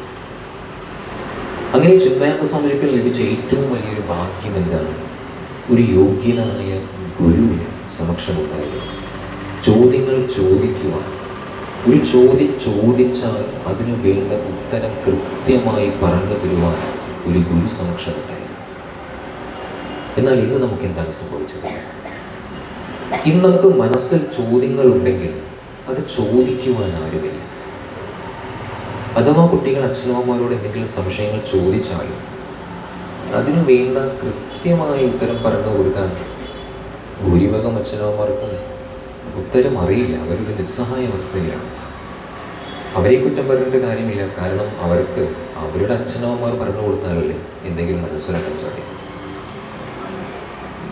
അതില്ലാത്തത് കൊണ്ട് ഒരു വലിയൊരു കാരണം ഇതും കൂടിയാണ്. ഈ ശാസ്ത്രം പഠിക്കുവാൻ താല്പര്യം ഉണ്ടാകാതിരിക്കാനുള്ള ഒരു കാരണം ഇതാണ്. താല്പര്യമുള്ള രീതിയിൽ നമ്മൾ ഈ വേദാന്തത്തെ അവതരിപ്പിക്കണം. കേട്ടിരുന്നാൽ ശരിയാണ്, ഇതിനേക്കാൾ പങ്കുകൊടുക്കുന്ന മറ്റൊരു വസ്തുവില്ല, വേദാന്തം മാത്രം പറയുകയാണ്. പക്ഷേ അത് താല്പര്യമുള്ള രീതിയിൽ അവതരിപ്പിക്കുവാൻ അതിന് കഴിയുന്ന ഒരാളുണ്ടെങ്കിൽ അത് വളരെ മനോഹരമായി എല്ലാവർക്കും മനസ്സിലാക്കാൻ സാധിക്കും. അതിന് സാധിക്കുന്നവരായിരുന്നു ചിന്മയാനന്ദ സ്വാമികളും തപോവൻ സ്വാമികൾ, അറിയില്ലേ, ശിവാനന്ദ സ്വാമികൾ. പക്ഷേ ഇന്ന് അങ്ങനെ കഴിയുന്ന വ്യക്തികൾ അത്രയും പ്രാബല്യത്തോടെ അത്രയും ഊർജത്തോടെ പറഞ്ഞു കൊടുക്കുവാൻ ഇന്ന് ഭൂരിഭാഗം വരുമ്പോൾ സാധിക്കുന്നില്ല. അതവിടെ ഇരിക്കട്ടെ. ഇനി നമുക്ക് ഒരു കാര്യം കൂടി ശ്രദ്ധിക്കാം. നമ്മൾ 4 തരം ഭക്തന്മാരെ കുറിച്ച് ഇവരെ അറിയേണ്ടതുണ്ട്. കാരണം ഇപ്പോൾ ഈ ദേവി മഹാത്മ്യം എന്നത് മാർക്കണ്ഡേയ പുരാണത്തിൽ വരുന്നതാണ്. ഈ പുരാണങ്ങൾ, ഇതിഹാസങ്ങൾ, ഉപനിഷത്ത്, ഈ പുരാണങ്ങൾ വിശേഷപ്പെട്ടിട്ടും 2 തരം വിഭാഗത്തിൽപ്പെട്ടവർക്ക് വേണ്ടിയിട്ടാണ്. 4 തരത്തിലുള്ള ഭക്തന്മാരുണ്ട്. ആർത്തൻ, അർത്ഥാർത്ഥി, ജിജ്ഞാസു, ജ്ഞാനി. ഈ ആർത്തൻ, അർത്ഥാർത്ഥി, ഈ 2 വിഭാഗത്തിൽപ്പെട്ടവർക്കാണ് വിശേഷിച്ച് പുരാണങ്ങൾ കൊണ്ട് കൂടുതൽ പ്രയോജനമുണ്ടാകുന്നത്. ഈ 4 തരം ഭക്തന്മാരാരാണ്? ഭാഗവതരത്നം സ്വാമി ഉദയചൈതന്യ അറിയില്ല. അദ്ദേഹം വളരെ മനോഹരമായി പറയുന്നു, ആർത്തനെ കർച്ചീഫ് ഭക്തന്മാർ. അതായത് ക്ഷേത്രത്തിന് മുമ്പിൽ പോയാൽ ശ്രീകോവിലിന് മുമ്പിലിരുന്ന് തൻ്റെ വിഷമങ്ങൾ മുഴുവനും ഈശ്വരനോട് പറയും. ഇതാണ് ആർത്തൻ്റെ സ്വഭാവം. ഇനി അർത്ഥാർത്ഥിക്ക് സ്വാമിജി പറയുന്നത് കൈക്കോട്ട് ഭക്തന്മാരാണ്. കൈക്കോട്ടിൻ്റെ സ്വഭാവം എന്താണ്? കൊത്തിയിട്ട് ഇങ്ങോട്ടാണ് വലിക്കുന്നത്. കൈക്കോട്ടുള്ള കൊത്തിയാൽ നമ്മളിലേക്ക് വലിക്കുന്നത്. സ്വാർത്ഥത. എല്ലാം ഭഗവാൻ സമക്ഷം പ്രാർത്ഥിക്കുന്നത് മുഴുവൻ എനിക്ക് വേണ്ടിയിട്ടാണ്. ലോകാസമസ്ത സുഖിനോ ഭവന്തു എന്ന് പറയാനുള്ള ധൈര്യം ഉണ്ടാവില്ല. എനിക്ക് വേണ്ടി മാത്രം ഭഗവാൻ ഇല്ല എന്നുള്ളത്. ആർത്തൻ, അർത്ഥാർത്ഥി. ജിജ്ഞാസുവിന് പുസ്തക ഭക്തന്മാരെന്നാണ് പേര്. അവർക്ക് വലിയ ഉത്സാഹമൊക്കെ ഉണ്ടാകും. എനിക്ക് ഈ കാര്യങ്ങളൊക്കെ പഠിക്കണം, എല്ലാം മനസ്സിലാകും.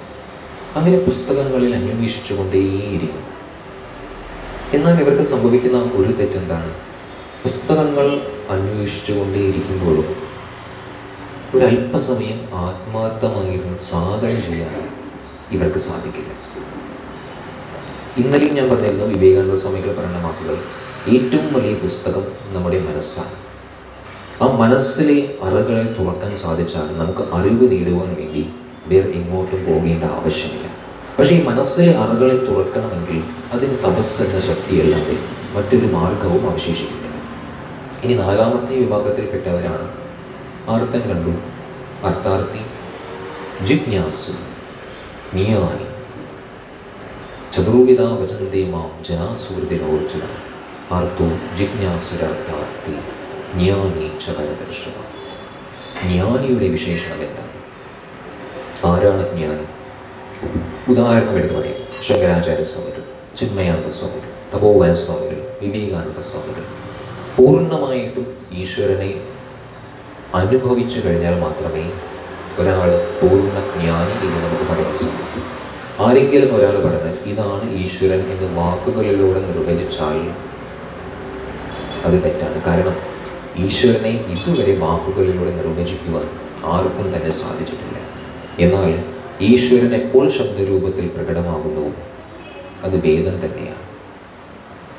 വേദം, ഉപനിഷത്ത്. അതിനെ ഗ്രഹിക്കുവാൻ എല്ലാവർക്കും സാധിക്കാത്ത തലത്തിലായതുകൊണ്ട് വീണ്ടും അതിനെ എളുപ്പമുള്ള രീതിയിൽ പുരാണങ്ങളായി അവതരിപ്പിക്കും. ഇങ്ങനെയാണ് 4 തരം ഭക്തന്മാരും. അപ്പോൾ ഈ ആർത്തൻ, അർത്ഥ ഇവർക്കാണ് ഈ പുരാണങ്ങൾ കൊണ്ട് കൂടുതൽ പ്രയോജനം. കാരണം അവർക്ക് നേരിട്ട് ഉപനിഷത്തിലേക്ക് പ്രവേശിക്കാൻ സാധിക്കാത്തതുകൊണ്ട് കഥാരൂപത്തിൽ അവർക്ക് ഈ സത്യത്തെ മനസ്സിലാക്കി കൊടുക്കണം. അതിനു വേണ്ടിയിട്ടാണ് ഈ പുരാണങ്ങൾ. ഇനി ഈ ഭാഗവത പുരാണവും വേദവ്യാസ മഹർഷിയുമായിട്ട് ഒരു ബന്ധമുണ്ട്. അതെന്താണെന്നറിയുമോ? വേദവ്യാസ മഹർഷിയും ഭാഗവത പുരാണവുമാണ്. 18 പുരാണങ്ങളിൽ ഏറ്റവും പ്രധാനപ്പെട്ട പുരാണമാണ് ശ്രീമദ് ഭാഗവത്. അത് സംഭവിക്കുന്നത് പണ്ട് ഈ വേദങ്ങൾ ഒരു പുസ്തക രൂപത്തിലല്ലായിരുന്നു. അതെല്ലാം ഋഷിവര്യന്മാർ അവരുടെ മനസ്സിൽ ഈ അറിവെല്ലാം ഉണ്ടായിരുന്നു. ഒരു പുസ്തകത്തിൽ എഴുതി വയ്ക്കുന്ന ഒരു രീതി പണ്ടുണ്ടായിരുന്നില്ല. അങ്ങനെ വേദവ്യാസ മഹർഷിക്ക് ഈ കലിയുഗത്തിൽ വരുന്ന ജനങ്ങൾക്ക് ഞാൻ ഒരു പുസ്തക രീതിയിൽ എഴുതി വെച്ചിട്ടില്ലെങ്കിൽ ഇവർക്കിത് മനസ്സിലാക്കാൻ സാധിക്കില്ല. ഇനി ഞാൻ എൻ്റെ ശിഷ്യന്മാർക്ക് ഇതിനെക്കുറിച്ച് പറഞ്ഞു കൊടുത്താലും ഇനി വരുന്ന തലമുറയിലെ ശിഷ്യന്മാർക്ക് ഈ വേദങ്ങളെ മുഴുവൻ ഓർമ്മിച്ച് വയ്ക്കാനുള്ള ശക്തിയും ഉണ്ടാകില്ല, അത്രയും ഓർമ്മശക്തിയും ഉണ്ടാകില്ല. ഈ ഓർമ്മശക്തി എന്ന് പറഞ്ഞപ്പോഴാണ് വേറൊരു കാര്യത്തിലേക്ക് പ്രവേശിക്കണം. ഓർമ്മശക്തി ഒരു മനുഷ്യനെ നിലനിൽക്കണമെങ്കിൽ ആ മനുഷ്യനിൽ സരസ്വതി നാഡി പ്രകടമാവുക തന്നെ വേണം. സരസ്വതി നാഡി 72,000-ലധികം നാഡികളുണ്ടല്ലോ. അതിൽ ഇന്നലെ പറഞ്ഞത് ഇട, പിങ്കള, സുഷുമ്ന. എന്നാൽ ഓർമ്മശക്തി നാം ആഗ്രഹിക്കുന്ന അത്ര വർഷങ്ങൾ നമുക്ക് നിലനിർത്തണമെങ്കിൽ അത് സരസ്വതി നാഡി രൂപപ്പെട്ടാൽ മാത്രമേ സാധിക്കൂ. ഈ സരസ്വതി നാഡി രൂപപ്പെടുക അത്ര എളുപ്പമല്ല. 12 വർഷത്തെ കഠിനമായ തപസ്സിലൂടെ മാത്രമേ സരസ്വതി നാഡി ഒരു മനുഷ്യ ശരീരത്തിൽ പ്രകടമാകും. ആ സരസ്വതി നാഡി ഒരു തവണ പ്രകടമായാൽ പിന്നെ ഒരു കാര്യം നമ്മൾ ഒരു തവണ വായിച്ചാൽ ജീവിതം ശരീരം ഉപേക്ഷിക്കുന്നത് വരെ ഒരു തവണ ആ വായിച്ച കാര്യം നമ്മുടെ ഓർമ്മയിൽ നിലനിൽക്കും. അതായിരുന്നു ഈ മഹർഷിമാർക്ക് ആ കഴിവുണ്ടായത്. എന്നാൽ ഇനി വരുന്ന തലമുറയിലെ വ്യക്തികൾക്ക് ഈ കഴിവില്ലാത്തത് കാരണം എനിക്ക് അറിവിനെ എഴുതി വെച്ചേ പറ്റൂ. അങ്ങനെയാണ് അദ്ദേഹം അന്ന് താളിയുള്ള ഗ്രന്ഥങ്ങളായിരുന്നുള്ളൂ. എന്നിട്ടും അദ്ദേഹത്തിൻ്റെ മനസ്സിന് സംതൃപ്തിയായില്ല. സംതൃപ്തി തോന്നാത്തതിന് കാരണം ഞാൻ ഈ പുസ്തക രൂപത്തിൽ എഴുതി വെച്ചു എന്നത് ശരിയാണ്, പക്ഷേ എഴുതി വെച്ചതിനെ വായിച്ച് മനസ്സിലാക്കാൻ പറ്റുന്ന ഒരു ബുദ്ധിസാമർഥ്യം ആൾക്കാർക്ക് വേണമല്ലോ. അതും ഉണ്ടാകില്ല എന്ന് മനസ്സിലാക്കിയത് കൊണ്ട് മാത്രമാണ് വീണ്ടും പുരാണങ്ങൾ രചിക്കുവാൻ അദ്ദേഹം ആരംഭിച്ചത്. അങ്ങനെ 17 പുരാണങ്ങൾ രചിച്ചതിന് ശേഷവും വ്യാസമഹർഷിക്ക് സംതൃപ്തി തോന്നിയില്ല. എന്തോ ഒരു അസംതൃപ്തി തോന്നിയത് കാരണം വ്യാസമഹർഷി അവിടെ വീണ്ടും ധ്യാനിക്കുവാൻ തുടങ്ങി. എന്താണ് എൻ്റെ മനസ്സിൽ ഇപ്പോഴും അസംതൃപ്തി നിലനിൽക്കുവാനുള്ള കാരണം? അങ്ങനെ ധ്യാനിക്കുന്ന സമയത്ത് അവിടെ ആരാണ് പ്രകടമാവുന്നത്? നാരദ മഹർഷി പ്രകടമാകുന്നത്. അല്ലയോ വ്യാസമഹർഷി, അങ്ങ് ഇത്രയും വലിയൊരു യോഗിയായിട്ട് കൂടി എന്താണ് അങ്ങയുടെ മനസ്സിൽ ഇത്രയും അസംതൃപ്തി? അതെന്താണെന്ന് എനിക്ക് പോലും മനസ്സിലാകുന്നില്ല നാരദരെ. ഞാൻ വേദങ്ങളും ഉപനിഷത്തുകളും പുരാണങ്ങൾ വരെ എഴുതിയിട്ടും ഇപ്പോഴും മനസ്സിന് സംതൃപ്തി ലഭിക്കുന്നില്ല. അതിന് കാരണം നാരദ മഹർഷി പറയുന്നു, ഈ വ്യാസമഹർഷി, അങ്ങ് പുരാണങ്ങൾ എഴുതിയിട്ടുണ്ടെങ്കിലും ശരിയാണ്, ഞാൻ അങ്ങയെ വളരെയധികം അനുമോദിക്കുന്നു. അങ്ങ് പൂർണ്ണമായ പരിശ്രമത്തോടും ആത്മാർത്ഥതയോടും കൂടി തന്നെ എല്ലാ കാര്യങ്ങളും ചെയ്തു. പക്ഷേ അങ്ങ് ഒരു കാര്യം വിസ്മരിച്ചിരിക്കുകയാണ്. അങ്ങ് എഴുതിയ പുരാണങ്ങളിൽ എവിടെയാണ് പൂർണ്ണാവതാരമായ ഭഗവാൻ ശ്രീകൃഷ്ണനെ കുറിച്ച് വർണ്ണിച്ചിരിക്കുന്നത്? ഭഗവാൻ കൃഷ്ണലീലകളെ വർണ്ണിക്കാതെ അങ്ങ് എഴുതിയ ഈ പുരാണങ്ങളും വേദങ്ങളും അത് ജനങ്ങൾക്ക് പ്രയോജനപ്പെടുകയില്ല. കാരണം ഇനി വരുന്ന സമയത്ത് വേദങ്ങളിലേക്കൊന്നും പ്രവേശിക്കുവാൻ പോലും മനുഷ്യർക്ക് സാധിക്കില്ല. അതുകൊണ്ട് ഒരേയൊരു മാർഗം അങ്ങ് എഴുതിയ പുരാണങ്ങളിൽ ഒന്നുകൂടി പൂർണ്ണത ലഭിക്കുവാൻ സ്വയം ഭഗവാൻ ശ്രീകൃഷ്ണന്റെ ലീലകളെ കൂടി വർണ്ണിക്കുന്ന ഒരു കൃതി കൂടി രചിച്ചാൽ അങ്ങനെയാണ് അദ്ദേഹം ശ്രീമദ് ഭാഗവതം രചിക്കുന്നത്. ഇനി ഈ പറയുന്ന ഈ ഋഷിവര്യന്മാർ എത്രയോ മഹർഷിവര്യന്മാരാണ്. ഏതാണ് ഗോത്രം എന്ന് ചോദിച്ചാൽ നിങ്ങൾക്കറിയാമോ? ഏത് ഗോത്രത്തിലാണ് അറിയില്ല. ഞങ്ങൾ വിശ്വാമിത്ര ഗോത്രത്തിലാണ്. വിശ്വാമിത്ര മഹർഷി ശ്രീരാമൻ്റെ ഗുരു. ഓരോ മനുഷ്യരും ഓരോ മഹർഷിമാരുടെ പരമ്പരയിൽ തന്നെയാണ് വന്നിട്ടുള്ളത്. ഇന്ന് കാണുന്ന ഇവിടെ ഈ ഭൂമിയിലുള്ള എല്ലാ മനുഷ്യരും. പക്ഷേ നമുക്ക് ഇപ്പോൾ സംഭവിക്കുന്ന ഒരവസ്ഥ, നമ്മുടെ പൂർവികരായ ഋഷിവര്യന്മാർ പകർന്നു നൽകിയ ആ ഒരു മാർഗം, ആത്മവിദ്യ നേടുക എന്ന മാർഗം, ശാസ്ത്ര പഠനം എന്ന മാർഗം നമ്മൾ അറിഞ്ഞോ അറിയാതെയോ താത്പര്യമില്ലാത്തത് കൊണ്ടോ ഇതിലേക്ക് പ്രവേശിക്കുവാനുള്ള താത്പര്യം നമുക്ക് നഷ്ടപ്പെട്ടതോടുകൂടി ആ ഗുരുത്വദോഷം നമുക്ക് ലഭിക്കുമോ ഇല്ലയോ എന്ന് ചോദിച്ചാൽ എന്താണ് നിങ്ങൾ ഉത്തരം പറയുക? പൂർവികന്മാരായ മഹർഷിവര്യന്മാരുടെ അവരുടെ അനുഗ്രഹം കൂടി വേണമല്ലോ നമുക്ക്. അതിൽ നമ്മൾ നിസ്സഹായരായിത്തീരും. ഒന്നാമത് നമുക്ക് താല്പര്യമില്ല. പക്ഷേ താല്പര്യമില്ലെങ്കിലും അതിന് പറ്റിയൊരു അനുകൂലമായ അന്തരീക്ഷമെങ്കിലും നമുക്ക് ലഭിച്ചിരുന്നെങ്കിൽ എങ്ങനെയെങ്കിലും ഇതൊക്കെ പഠിക്കാൻ നമുക്ക് സാധിക്കില്ല. പക്ഷെ ഇന്ന് എല്ലാം പ്രതികൂലമായി തീർന്നു. ഒരു ഗുരുകുല സമ്പ്രദായത്തിലാണ് ഒരു ശിഷ്യൻ താമസിക്കുന്നതെങ്കിൽ അവന് ലഭിക്കുന്ന അന്തരീക്ഷം 4 ഭാഗത്തു നിന്നും അനുകൂലമായതാണ്. കാണുന്നതും കേൾക്കുന്നതും എല്ലാം അനുകൂലമായതെന്ന് പറഞ്ഞാൽ അവൻ്റെ ആത്മീയ പുരോഗതിക്ക് യോജിക്കുന്ന കാര്യങ്ങളാണ് അവനവിടെ നിന്ന് ലഭിക്കുന്നത്.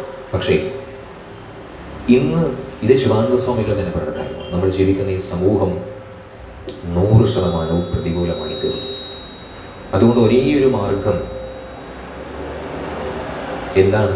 ശാസ്ത്രത്തെ പഠിക്കുക എന്നുള്ളത്. ടെറസിൻ്റെ മുകളിൽ കയറാം, വീടിൻ്റെ മുകളിൽ കയറി ഉച്ചത്തോടെ എല്ലാവരോടും വിളിച്ചു പറയും ബ്രഹ്മചര്യം സ്വീകരിക്കാതെ ഇന്ന് ഈ സമയത്ത് നമുക്കിത് പഠിച്ചെടുക്കാൻ സാധിക്കില്ല. എനിക്കറിയാം, ഞാൻ ബ്രഹ്മചര്യം എന്ന വാക്ക് പറയുമ്പോൾ മനസ്സിൽ പലതരം ചിന്തകൾ കടന്നു പോകും. എന്താണ് ഈ ബ്രഹ്മചര്യം? ഇത് മഹാഭാരതത്തിൽ അനുഗീതയിൽ ആ ഭാഗത്ത് സ്വയം ഭഗവാൻ ശ്രീകൃഷ്ണൻ തന്നെ അർജുനനോട് പറയുന്നു ബ്രഹ്മചര്യത്തിൻ്റെ ഡെഫിനിഷൻ എന്താണ്. ഞാൻ വായിക്കുന്നത് മുഴുവൻ ഇംഗ്ലീഷ് പുസ്തകങ്ങളാണ്, അതുകൊണ്ട് അതേപോലെയാണ് പറയുന്നത്. അതിൽ പറയുന്നത് the idea behind this significant term brahmacharya is that it is the gradual adjustment of one's own personality towards a larger dimensions of impersonality, because the absolute or Brahman is the supreme impersonality conceivable and existent. ഇതാണ് ബ്രഹ്മചര്യത്തിൻ്റെ നിർവചനം. സ്വയം ഭഗവാൻ തന്നെ പറഞ്ഞു. ബ്രഹ്മചര്യം എന്ന ശബ്ദത്തിനർത്ഥം ഒരു മനുഷ്യനിലെ ശക്തികളെ പൂർണ്ണമായും ഏകാഗ്രമാക്കിക്കൊണ്ട് ആ ഏകാഗ്രമായ ആ മനസ്സിനെ പ്രയോഗിച്ചുകൊണ്ട് നമ്മൾ എന്തിലേക്ക് എത്തുന്നു? ഇംപേഴ്സണാലിറ്റി. നമ്മുടെ മുഴുവൻ ശക്തികളെയും നമ്മൾ ആത്മാർത്ഥമായി ഒരേ ഭാഗത്തേക്ക് ഏകാഗ്രമാക്കി കൊണ്ടുവന്ന് ആ ശക്തിയിലൂടെ നമ്മൾ ഈശ്വരനെ അറിയാൻ ശ്രമിക്കും. ആ ഒരു പരിശ്രമത്തെയാണ്, ആ ഒരു ജീവിത രീതിയാണ് ബ്രഹ്മചര്യം എന്ന് ഭഗവാൻ ശ്രീകൃഷ്ണൻ തന്നെ പറഞ്ഞത്. ബ്രഹ്മത്തിൻ്റെ പാതയിലൂടെ ചരിക്കുന്നവൻ ബ്രഹ്മചാരി. അതിനർത്ഥം ബ്രഹ്മചാരിയായി തീരുവാൻ നമുക്ക് വിവാഹ ജീവിതം ഉപേക്ഷിക്കണമെന്നില്ല, ഏതെങ്കിലും വനത്തിൽ പോയി താമസിക്കണമെന്നില്ല. ഇവിടെ ഇരുന്നു കൊണ്ട് തന്നെ സാധിക്കും. ബ്രഹ്മചാരികളിൽ ഏറ്റവും ശ്രേഷ്ഠനായതും ഭഗവാൻ ശ്രീകൃഷ്ണൻ തന്നെയാണ്. ഭഗവാൻ ശ്രീകൃഷ്ണൻ എന്താ വിവാഹം ചെയ്തിട്ടില്ലേ? ഉണ്ടല്ലോ. ബ്രഹ്മചര്യവും വിവാഹവും തമ്മിൽ വാസ്തവത്തിൽ യാതൊരു ബന്ധവുമില്ല. ബ്രഹ്മചര്യം എന്ന ശബ്ദത്തിനർത്ഥം തന്നെ തപസ്സിലൂടെ ഈശ്വര ദർശനം നേടുവാൻ സാധിക്കുന്ന രീതിയിലുള്ള ജീവിത രീതിയെ ജീവിക്കുക എന്നതാണ്. ആ ഒരു കാര്യത്തിലേക്ക് മാത്രം ശ്രദ്ധിച്ചുകൊണ്ടിരുന്നാൽ അത് നമ്മൾ വിവാഹം ചെയ്താലും ഇല്ലെങ്കിലും, ഒരു വനത്തിൽ പോയാലും ശരി ഇല്ലെങ്കിലും ശരി, എവിടെ ഇരുന്നാലും ശരി, നമുക്കത് നിർവഹിക്കാൻ സാധിച്ചാൽ നമ്മൾ ബ്രഹ്മചാരികളാണ്. ഇതേ ചോദ്യം പലരും എന്നോട് ചോദിച്ചിരുന്നു. എന്താണ്? എന്നോട് ചോദിക്കുന്നില്ല, എൻ്റെ ബന്ധുക്കളും എല്ലാവരും ചോദിക്കും. അപ്പോൾ എനിക്കും ഒരു സംശയമായിരുന്നു, എന്താണ്, എങ്ങനെ ഇവിടെ പോകാനാണോ എൻ്റെ താല്പര്യം? കല്യാണമൊന്നും വേണ്ടേ? പലരും ചോദിക്കുന്നു. പക്ഷേ എനിക്കൊരു ഉത്തരം കിട്ടിയിരുന്നില്ല. സത്യം പറഞ്ഞാൽ എനിക്കിതിനുള്ള ഉത്തരം വ്യക്തമായി ലഭിച്ചത് കുറച്ച് മാസങ്ങൾക്ക് മുമ്പാണ്. ആ ഉത്തരം ലഭിച്ചതും ശിവാനന്ദ സ്വാമികളിൽ നിന്നുമാണ്. ശിവാനന്ദ സ്വാമികൾ 300-ലധികം പുസ്തകങ്ങൾ എഴുതിയിട്ടുണ്ട്. അതിൽ ഒരു ബുക്ക് മുഴുവനായിട്ട് ഞാൻ വായിച്ചു. ആ ബുക്കിൻ്റെ പേര് ദ പ്രാക്ടീസ് ഓഫ് ബ്രഹ്മചര്യ എന്നായിരുന്നു. ആ പുസ്തകത്തിൽ നിന്നുമാണ് ഈ ചോദ്യത്തിനുള്ള ഉത്തരം എനിക്ക് ലഭിച്ചത്. അപ്പോൾ എനിക്ക് വളരെ സന്തോഷമായി. ഇനി ആരെങ്കിലും ചോദിച്ചാൽ എനിക്ക് പറയാൻ വ്യക്തമായൊരു ഉത്തരം ലഭിച്ചു. ബ്രഹ്മചര്യം സ്വീകരിക്കണം, വിവാഹ ജീവിതം അതിലേക്ക് നീങ്ങണം, ക്വസ്റ്റ്യനാണ്. അതിനുള്ള ഉത്തരം സ്വാമിജി പറയുന്നതിലാണ്, if a person is born with inborn qualities such as viveka and vairagya, he can directly enter to sannyasa through ബ്രഹ്മചര്യം. ഒരു മനുഷ്യൻ ജന്മനാ തന്നെ ആത്മീയമായ താല്പര്യത്തോടു കൂടി വിവേകത്തോടും വൈരാഗ്യത്തോടും കൂടി ജനിക്കുകയാണെങ്കിൽ സ്വന്തം ഇച്ഛപ്രകാരം ഈ ഒരു പാതയിലേക്ക് വരാൻ ഒരു വ്യക്തി സാഹസം കാണിക്കുകയാണെങ്കിൽ അവർക്ക് ബ്രഹ്മചര്യത്തിൻ്റെ പാതയിലൂടെ നേരിട്ട് സന്യാസത്തിലേക്ക് പ്രവേശിക്കുവാനുള്ള അധികാരം വേദങ്ങൾ ഉപനിഷത്ത് തന്നെ നമുക്ക് നൽകിയിട്ടുണ്ട്, ശാസ്ത്രം നൽകിയിട്ടുണ്ട്. അപ്പോൾ ചോദ്യം ഇതാണ്, നിങ്ങൾക്ക് താല്പര്യമുണ്ടോ ഇല്ലയോ? എന്താണ് നിങ്ങൾക്ക് വേണ്ടത്? ഈ മനസ്സിൽ ലൗകിക ജീവിതത്തോടുള്ള താല്പര്യങ്ങളെ അടിച്ചമർത്തിക്കൊണ്ട് സന്യാസത്തിലേക്കോ ബ്രഹ്മചര്യത്തിലേക്കോ വരണമെന്ന് എവിടെയും പറഞ്ഞിട്ടില്ല. അതുകൊണ്ടാണ് അവർ വിവാഹ ജീവിതം നിങ്ങളുടെ ഇഷ്ടം പോലെ ജീവിച്ചു. നിങ്ങൾക്ക് തിരഞ്ഞെടുക്കാം എന്താണ് വേണ്ടത്. എന്നാൽ ജന്മന ഇതിൽ താല്പര്യത്തോടെ ജനിച്ചാൽ നിങ്ങൾക്ക് ഇതിലേക്ക് വരുവാൻ പൂർണ്ണമായ അധികാരമുണ്ട്.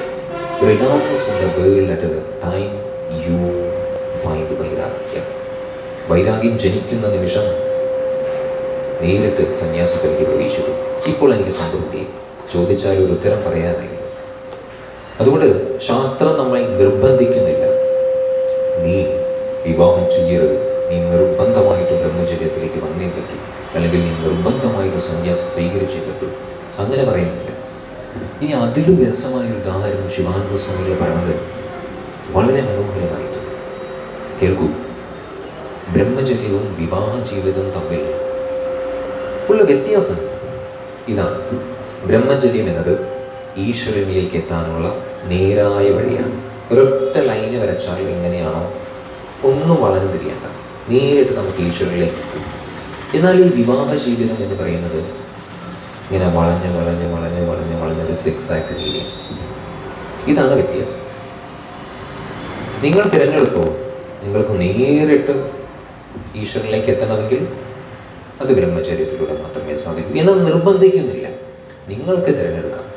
വളരെ സാവധാനം ജീവിതത്തിലെ എല്ലാ അനുഭവങ്ങളും അനുഭവിച്ച് മനസ്സ് സംതൃപ്തി ആയതിനു ശേഷം വന്നാൽ മതി എന്നാണെങ്കിൽ മതി, ആരും നിർബന്ധിക്കുന്നില്ല.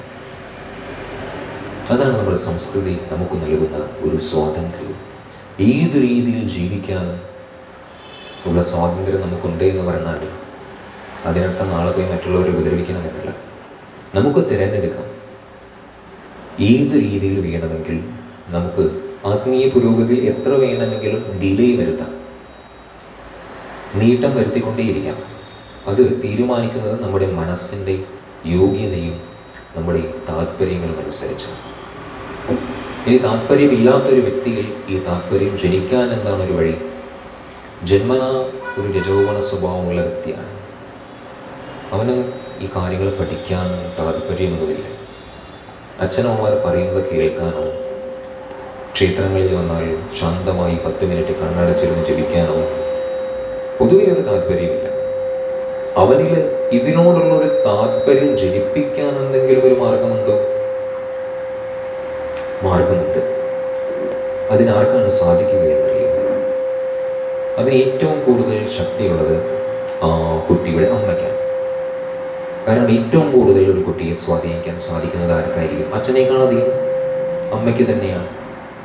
അതൊരു അമ്മയുടെ കർത്തവ്യമാണ് ബാല്യകാലത്തിൽ തന്നെ തൻ്റെ മകനായാലും ശരി മകളായാലും ശരി ക്രമേണ ക്രമേണ പതുക്കെ പതുക്കെ ഇതിനോടൊരു രുചി ജനിപ്പിച്ചു കൊണ്ടുവരിക എന്നത്.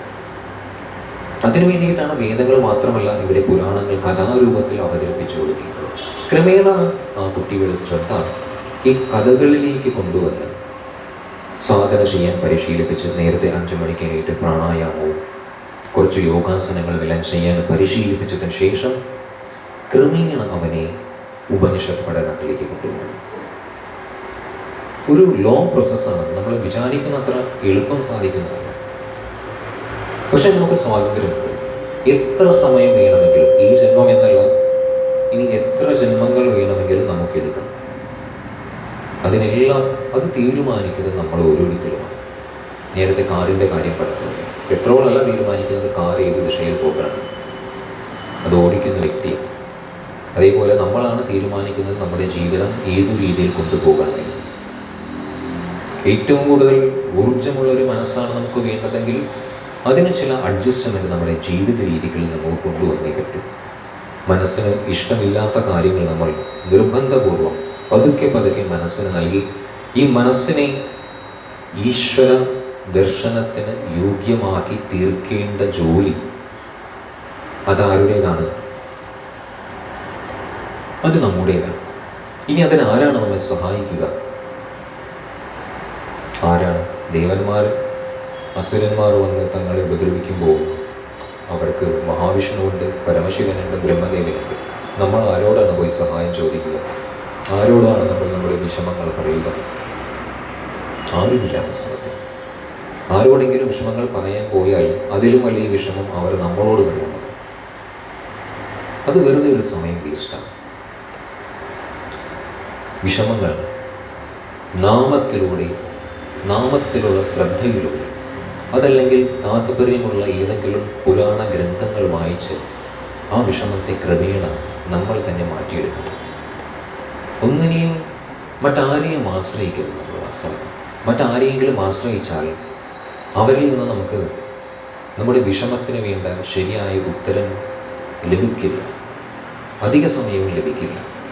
അതുകൊണ്ട് ഏറ്റവും നല്ല മാർഗം, നമ്മുടെ മനസ്സിൽ എന്തെങ്കിലും വിഷമം വരുന്ന സമയത്ത്, എന്തെങ്കിലും തീവ്രമായ വിഷമം വരുന്ന സമയത്ത്, ആ സമയത്ത് നമ്മെ സഹായിക്കുക നമ്മൾ കഴിഞ്ഞുപോയ സമയങ്ങളിൽ അനുഷ്ഠിച്ച സാധനയുടെ ശക്തി മാത്രമാണ് ഈ സമയത്ത് നമുക്ക് സഹായകമായി തീരുന്നത്. ആ ഒരു തപസ്സിൻ്റെയും സാധനയുടെയും ശക്തി ഇല്ലാത്തതുകൊണ്ടാണ് പെട്ടെന്ന് ചില നിമിഷങ്ങളിൽ ആത്മഹത്യയിലേക്ക് അതിനെക്കുറിച്ച് ചിന്തിച്ചു പോകും. എന്നാൽ എല്ലാ ദിവസവും ഒരു കൃത്യനിഷ്ഠമായ അനുഷ്ഠാനം ചെയ്യുന്നത് ഒരു ആൺകുട്ടിയായാലും ശരി, പെൺകുട്ടിയായാലും ശരി, എവിടെയോ ഈ നേരത്തെ അനുഷ്ഠിച്ച തപസ്സിൻ്റെയും സാധനയുടെയും ശക്തി, നാമജപത്തിൻ്റെയും ഒക്കെ ശക്തി അവരെ ഒരു വേണ്ടാത്ത കാര്യം ചെയ്യുന്നതിൽ നിന്ന് തടയും. അതവർക്ക് അനുഭവിച്ചറിയാൻ സാധിക്കും. ഇന്നലെയും ഞാൻ പറഞ്ഞിരുന്നു, ഒരു 6 ഗുണങ്ങൾ നമ്മൾ എപ്പോഴും ഓർമ്മിക്കണം. കാരണം നമുക്ക് പുറമേ നിന്ന് പ്രചോദനം നൽകാൻ വ്യക്തികളില്ല. ആ 6 കാര്യങ്ങൾ ഇതാണ്: patience, faith, confidence, interest, expectation and attention.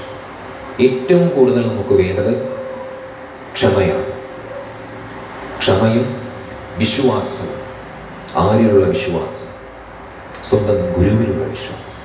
ഇനിയിപ്പോൾ ഗുരുവിനെ ഇവിടെ നിന്നാണ് ലഭിക്കുക. ഇങ്ങോട്ട് പോകാനില്ലല്ലോ, എനിക്ക് ഇങ്ങോട്ട് പോകാൻ സാധിക്കില്ല, ഒരു ഗുരുവിനെ അന്വേഷിച്ച് പോകാൻ ഇന്ന് സാധിക്കുകയുമില്ല, എനിക്ക് ആരെയും ലഭിക്കാനുമില്ല. അങ്ങനെയുള്ള സന്ദർഭങ്ങളിൽ എന്താണ് ചെയ്യുക? അതിനുമുള്ള ഉത്തരം ശിവാനന്ദ സ്വാമികൾ തന്നെ നൽകുന്നുണ്ട്. നോക്കൂ, നിങ്ങൾ ഈ സമയത്ത് ഏതെങ്കിലും ഒരു ആശ്രമത്തിൽ ഇരുന്ന് ഒരു ഗുരുവിൻ്റെ പുറകെ പോയി സമയം കളയേണ്ട. പുസ്തക രൂപത്തിൽ ഗുരുവിൻ്റെ വാക്കുകൾ നമുക്ക് ഇന്ന് ലഭിക്കും. അതുകൊണ്ട് ഈ മഹാന്മാരായ സിദ്ധയോഗികൾ അവർ എഴുതി വെച്ച പുസ്തകങ്ങളുണ്ടാകും. ആ പുസ്തകങ്ങളെ ആശ്രയിച്ചാൽ നമുക്ക് വേണ്ട മാർഗദർശനം ആ വാക്കുകളിലൂടെ ആ ഗുരു തന്നെ സ്വയം മാർഗദർശനം നമുക്ക് നൽകുന്നതാണ്. പക്ഷേ വിശ്വാസമുണ്ടാകണം.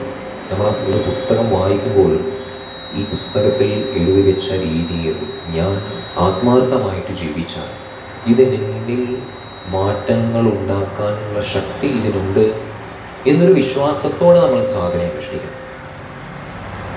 വിശ്വാസമില്ലാതെ നമ്മൾ ചെയ്താൽ അതൊരിക്കലും നമുക്ക് 1-2 ദിവസങ്ങൾ താല്പര്യത്തോടു കൂടി നമ്മൾ ചെയ്യും. പക്ഷേ ക്രമേണ നമ്മൾ അത് ഉപേക്ഷിച്ചു പോകും. അത് വിശ്വാസമില്ലായ്മയുടെ ഒരു കുറവാണ്. അതുകൊണ്ട് ആദ്യം വിശ്വാസവും ക്ഷമയും, ഈ 2 ഗുണങ്ങളാണ് നമുക്ക് ആദ്യം വേണ്ടത്. ആ 2 ഗുണങ്ങൾ ഉണ്ടെങ്കിൽ മാത്രമേ നമുക്ക് ആത്മീയ പാതയിൽ ഒരു വിജയം കൈവരിക്കാൻ സാധിക്കും. ഇനി ഈ 2 ഗുണങ്ങൾ ഉണ്ടാക്കിയെടുക്കാൻ എന്താണ് ഒരു മാർഗം? തീരെ ക്ഷമയില്ലല്ലോ. തീരെ ക്ഷമയില്ലാത്തൊരു വ്യക്തി ക്ഷമയുണ്ടാക്കിയെടുക്കാൻ എന്തെങ്കിലും മാർഗമുണ്ട്? അദ്ദേഹം ശിവാനന്ദ സ്വാമികൾ പറയുന്നത് ഓട്ടോ സജഷൻ ആണ്. നിങ്ങൾ തന്നെ നിങ്ങളുടെ മനസ്സിൽ 10 മിനിറ്റ് നാമം ജപിക്കുന്ന സമയത്ത് കണ്ണടച്ചിരുന്ന് മനസ്സിൽ സങ്കല്പിക്കുക, ഞാൻ ക്ഷമയുള്ളൊരു വ്യക്തിയാണ്, എന്നെ കൊണ്ടത് സാധിക്കുമെന്ന്. നിങ്ങളുടെ സ്വഭാവം നെഗറ്റീവാണെങ്കിൽ അതിനെ പോസിറ്റീവാക്കി തീർക്കുവാൻ ആ പോസിറ്റീവായ ചിന്തകൾക്ക് മാത്രമേ സാധിക്കൂ. ആ ചിന്തകളിലൂടെ വേണം നമ്മുടെ മനസ്സിലെ ആവശ്യമില്ലാത്ത ചിന്തകളെ നമ്മൾ മറികടക്കുക.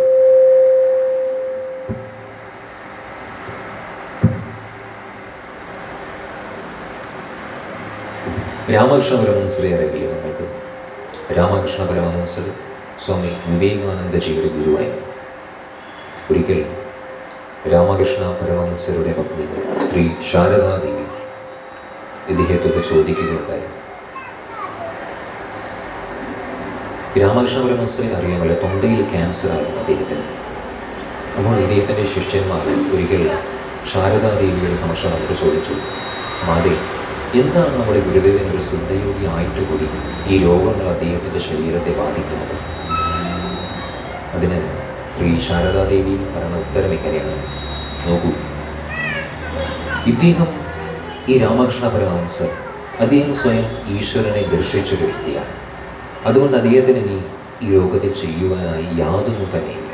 അതുകൊണ്ട് തന്നെ അദ്ദേഹത്തിൻ്റെ ശരീരം കൊണ്ട് അദ്ദേഹത്തിന് ഒരു ആവശ്യവുമില്ല. അതുകൊണ്ട് ഈ ലോകത്തിൽ ഓരോ മനുഷ്യരും ചെയ്യുന്ന തിന്മകളുടെ ആ ഒരു ഫലമുണ്ടല്ലോ, അത് ഇദ്ദേഹം സ്വയം സ്വന്തം ശരീരത്തിൽ ഒരു രോഗത്തിൻ്റെ രൂപത്തിൽ സ്വീകരിച്ചിരിക്കുന്നതാണ്. ഏത്? ഈ തൊണ്ടയിലുള്ള ക്യാൻസറായി അദ്ദേഹം ഇപ്പോൾ അനുഭവിച്ചിരിക്കുന്നത്. അത് അദ്ദേഹത്തിൻ്റെ ഒരു സിദ്ധിയായിരുന്നു.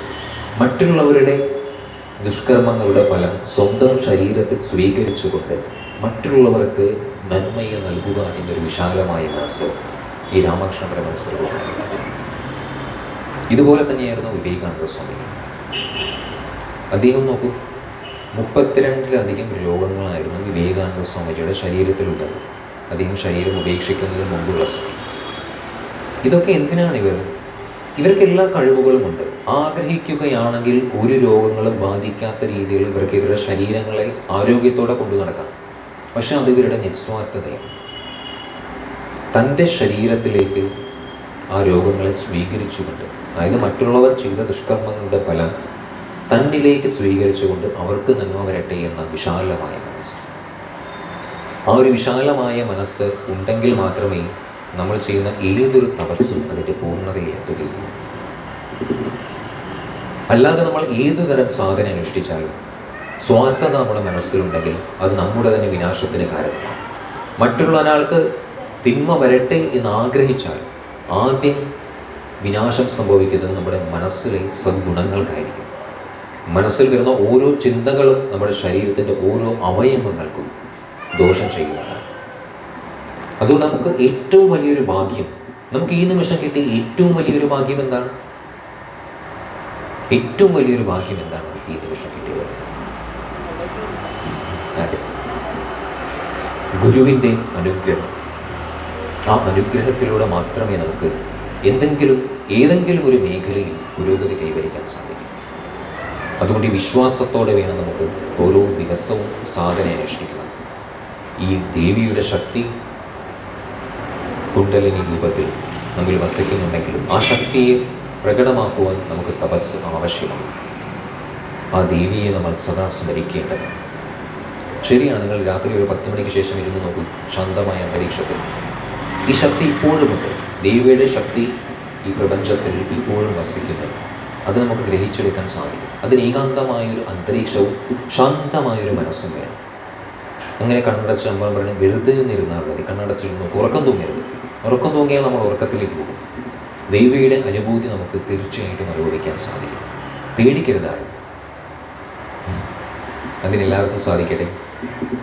അതുകൊണ്ട് ഒരു കാര്യം നമുക്ക് ഉറപ്പുവരുത്താം, ഈ ജന്മത്തിൽ അല്ലെങ്കിൽ ഏതെങ്കിലും ഒരു ജന്മത്തിൽ ഞാൻ ഈശ്വരനെ കാണുവാൻ സാധിക്കുന്ന രീതിയിൽ യോഗ്യനായിത്തീരുമെന്ന്. അതിന് നമുക്ക് തീർച്ചയായിട്ടും സാധിക്കും. എല്ലാവർക്കും ഈ ജന്മത്തിൽ തന്നെ അത് സാധിക്കട്ടെ. അതിന് മഹാമായ അനുഗ്രഹിക്കില്ല. നമുക്കിനി ഒരു 10 മിനിറ്റ് ഭജനയും കൂടി ചെയ്യാം. ഞാൻ പറയുന്നത് മാത്രം കേട്ടുകൊണ്ടിരുന്നാൽ ചിലപ്പോൾ മനസ്സിനൊരു മടുപ്പ് തോന്നും. കുറച്ച് ഭജനയും കൂടി ചെയ്യാം. ഭജന ആരാ ചെല്ലുക? ഭജന ഞാൻ ചെല്ലില്ല, കാരണം ഞാൻ ഭജന പഠിച്ചിട്ടില്ല. അനിയത്തി ചെല്ലും.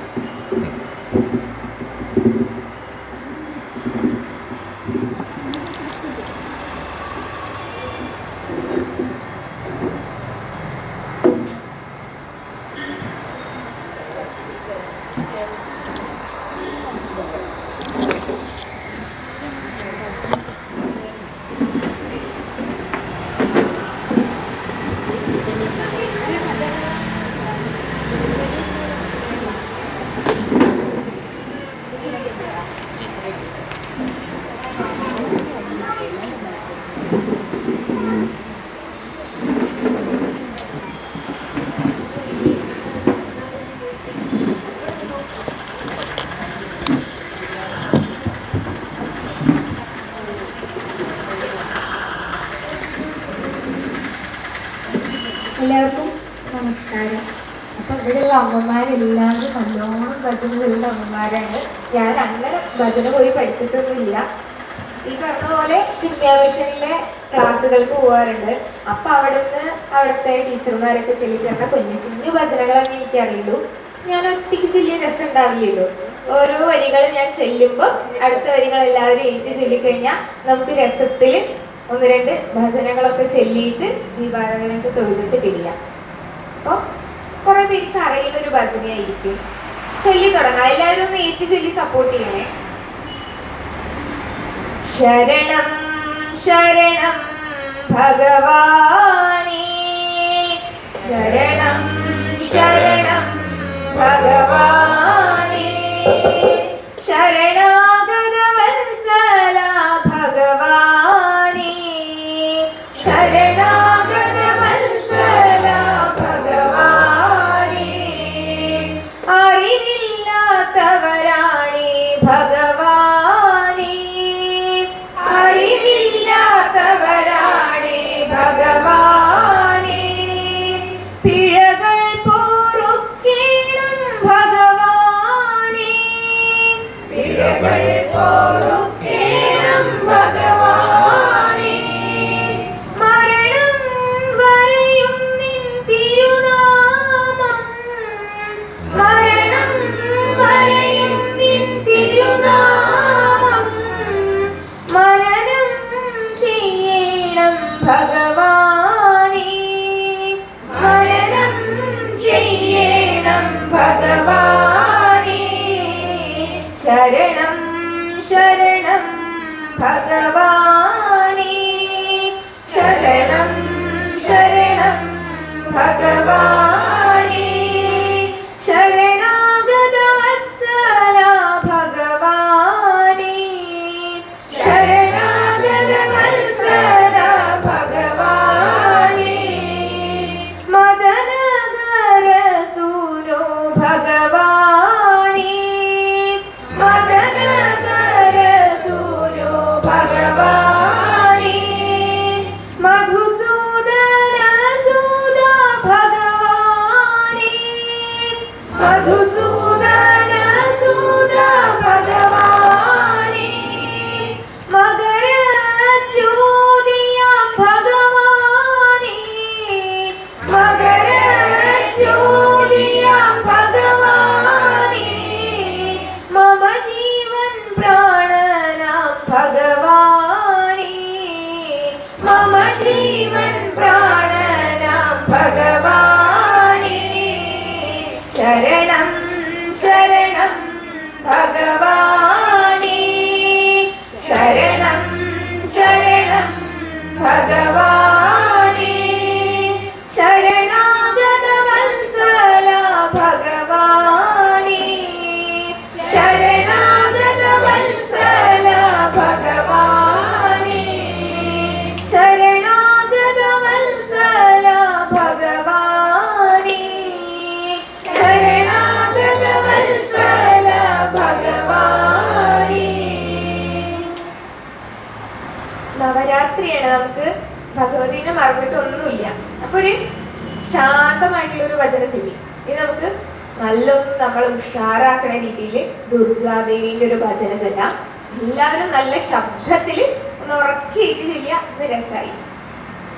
ദുർഗേ ദുർഗേ ദുർഗേ ജയ ജയ മാ, ദുർഗേ ദുർഗേ ദുർഗേ ജയ ജയ മാ, ജയ ദുർഗേ ദുർഗേ ദുർഗേ ജയ ജയ മാ, ജയ ദുർഗേ ദുർഗേ ദുർഗേ ജയ ജയ മാ, ദുർഗേ ദുർഗേ ദുർഗേ ജയ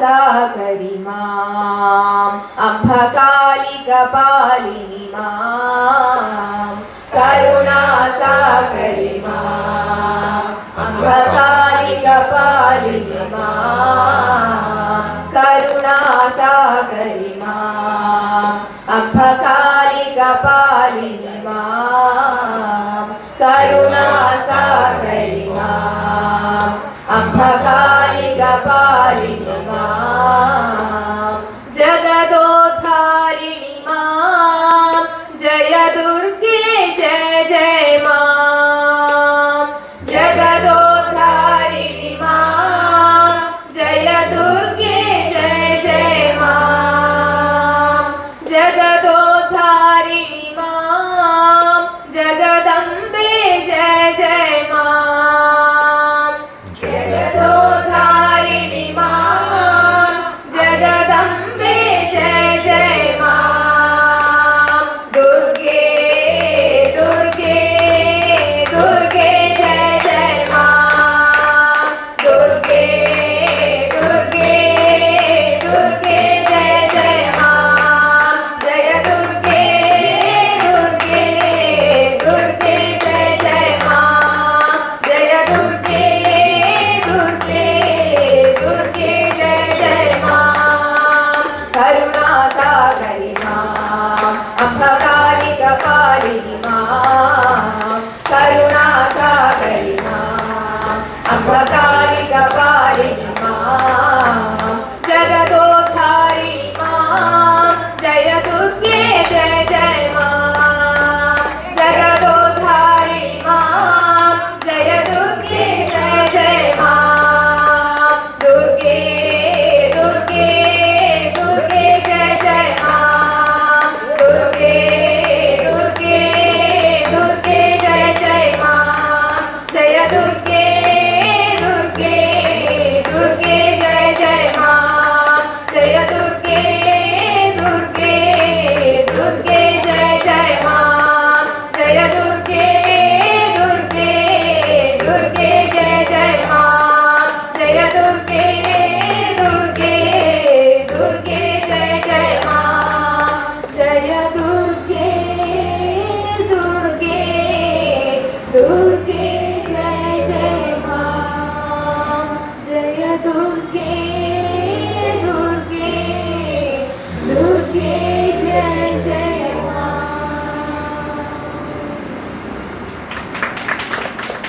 ഒരു ഭജനയും കൂടി ചെല്ലാനുള്ള ശക്തിക്കില്ലേ? ഇല്ലേ? അപ്പൊ ഒന്നും കൂടി നോക്കാം. ഹേ മുരളി ശ്രീധര രാധേ കൃഷ്ണ രാധേ ശ്യാം ഹേ മുരളി ശ്രീധര രാധേ കൃഷ്ണ രാധേ ശ്യാം ഹേ മുരളി ശ്രീധര രാധേ കൃഷ്ണ രാധേ ശ്യാം ഹേ മുരളി ശ്രീധര രാധേ കൃഷ്ണ രാധേ ശ്യാം കേശവ മാധവ യാദവ നന്ദന രാധേ കൃഷ്ണ രാധേ ശ്യാം കേശവ മാധവ യാദവ നന്ദന രാധേ കൃഷ്ണ രാധേ ശ്യാം കേശവ മാധവ യാദവ നന്ദന രാധേ കൃഷ്ണ രാധേ ശ്യാം കേശവ മാധവ യാദവ നന്ദന രാധേ കൃഷ്ണ രാധേ ശ്യാം നന്ദ നന്ദന രാധേ ശ്യാം നവനിത ചോര രാധേ ശ്യാം നന്ദ നന്ദന രാധേ ശ്യാം നവനിത ചോര രാധേ ശ്യാം കേശവ മാധവ യാദവ നന്ദന രാധേ കൃഷ്ണ രാധേ ശ്യാം കേശവ മാധവ യാദവ നന്ദന രാധേ കൃഷ്ണ രാധേ ശ്യാം ഭക്തവത്സല രാധേ ശ്യാം ഭഗവത പ്രിയ രാധേ ശ്യാം ഭക്തവത്സല രാധേ ശ്യാം ഭഗവത പ്രിയ രാധേ ശ്യാം കേശവ മാധവ യാദവ നന്ദന രാധേ കൃഷ്ണ രാധേ ശ്യാം കേശവ മാധവ യാദവ നന്ദന രാധേ കൃഷ്ണ രാധേ ശ്യാം കേശവ മാധവ യാദവ നന്ദന രാധേ കൃഷ്ണ രാധേ ശ്യാം കേശവ മാധവ യാദവ നന്ദന രാധേ കൃഷ്ണ രാധേ ശ്യാം ഹേ മുരളി ശ്രീധര രാധേ കൃഷ്ണ രാധേ ശ്യാം ഹേ മുരളി ശ്രീധര രാധേ കൃഷ്ണ രാധേ ശ്യാം കേശവ മാധവ യാദവ നന്ദന രാധേ കൃഷ്ണ രാധേ ശ്യാം കേശവ മാധവ യാദവ നന്ദന രാധേ കൃഷ്ണ രാധേ ശ്യാം രാധേ കൃഷ്ണ രാധേ ശ്യാം രാധേ കൃഷ്ണ രാധേ ശ്യാം രാധേ കൃഷ്ണ രാധേ ശ്യാം രാധേ കൃഷ്ണ രാധേ ശ്യാം കേശവ മാധവ യാദവ നന്ദന രാധേ കൃഷ്ണ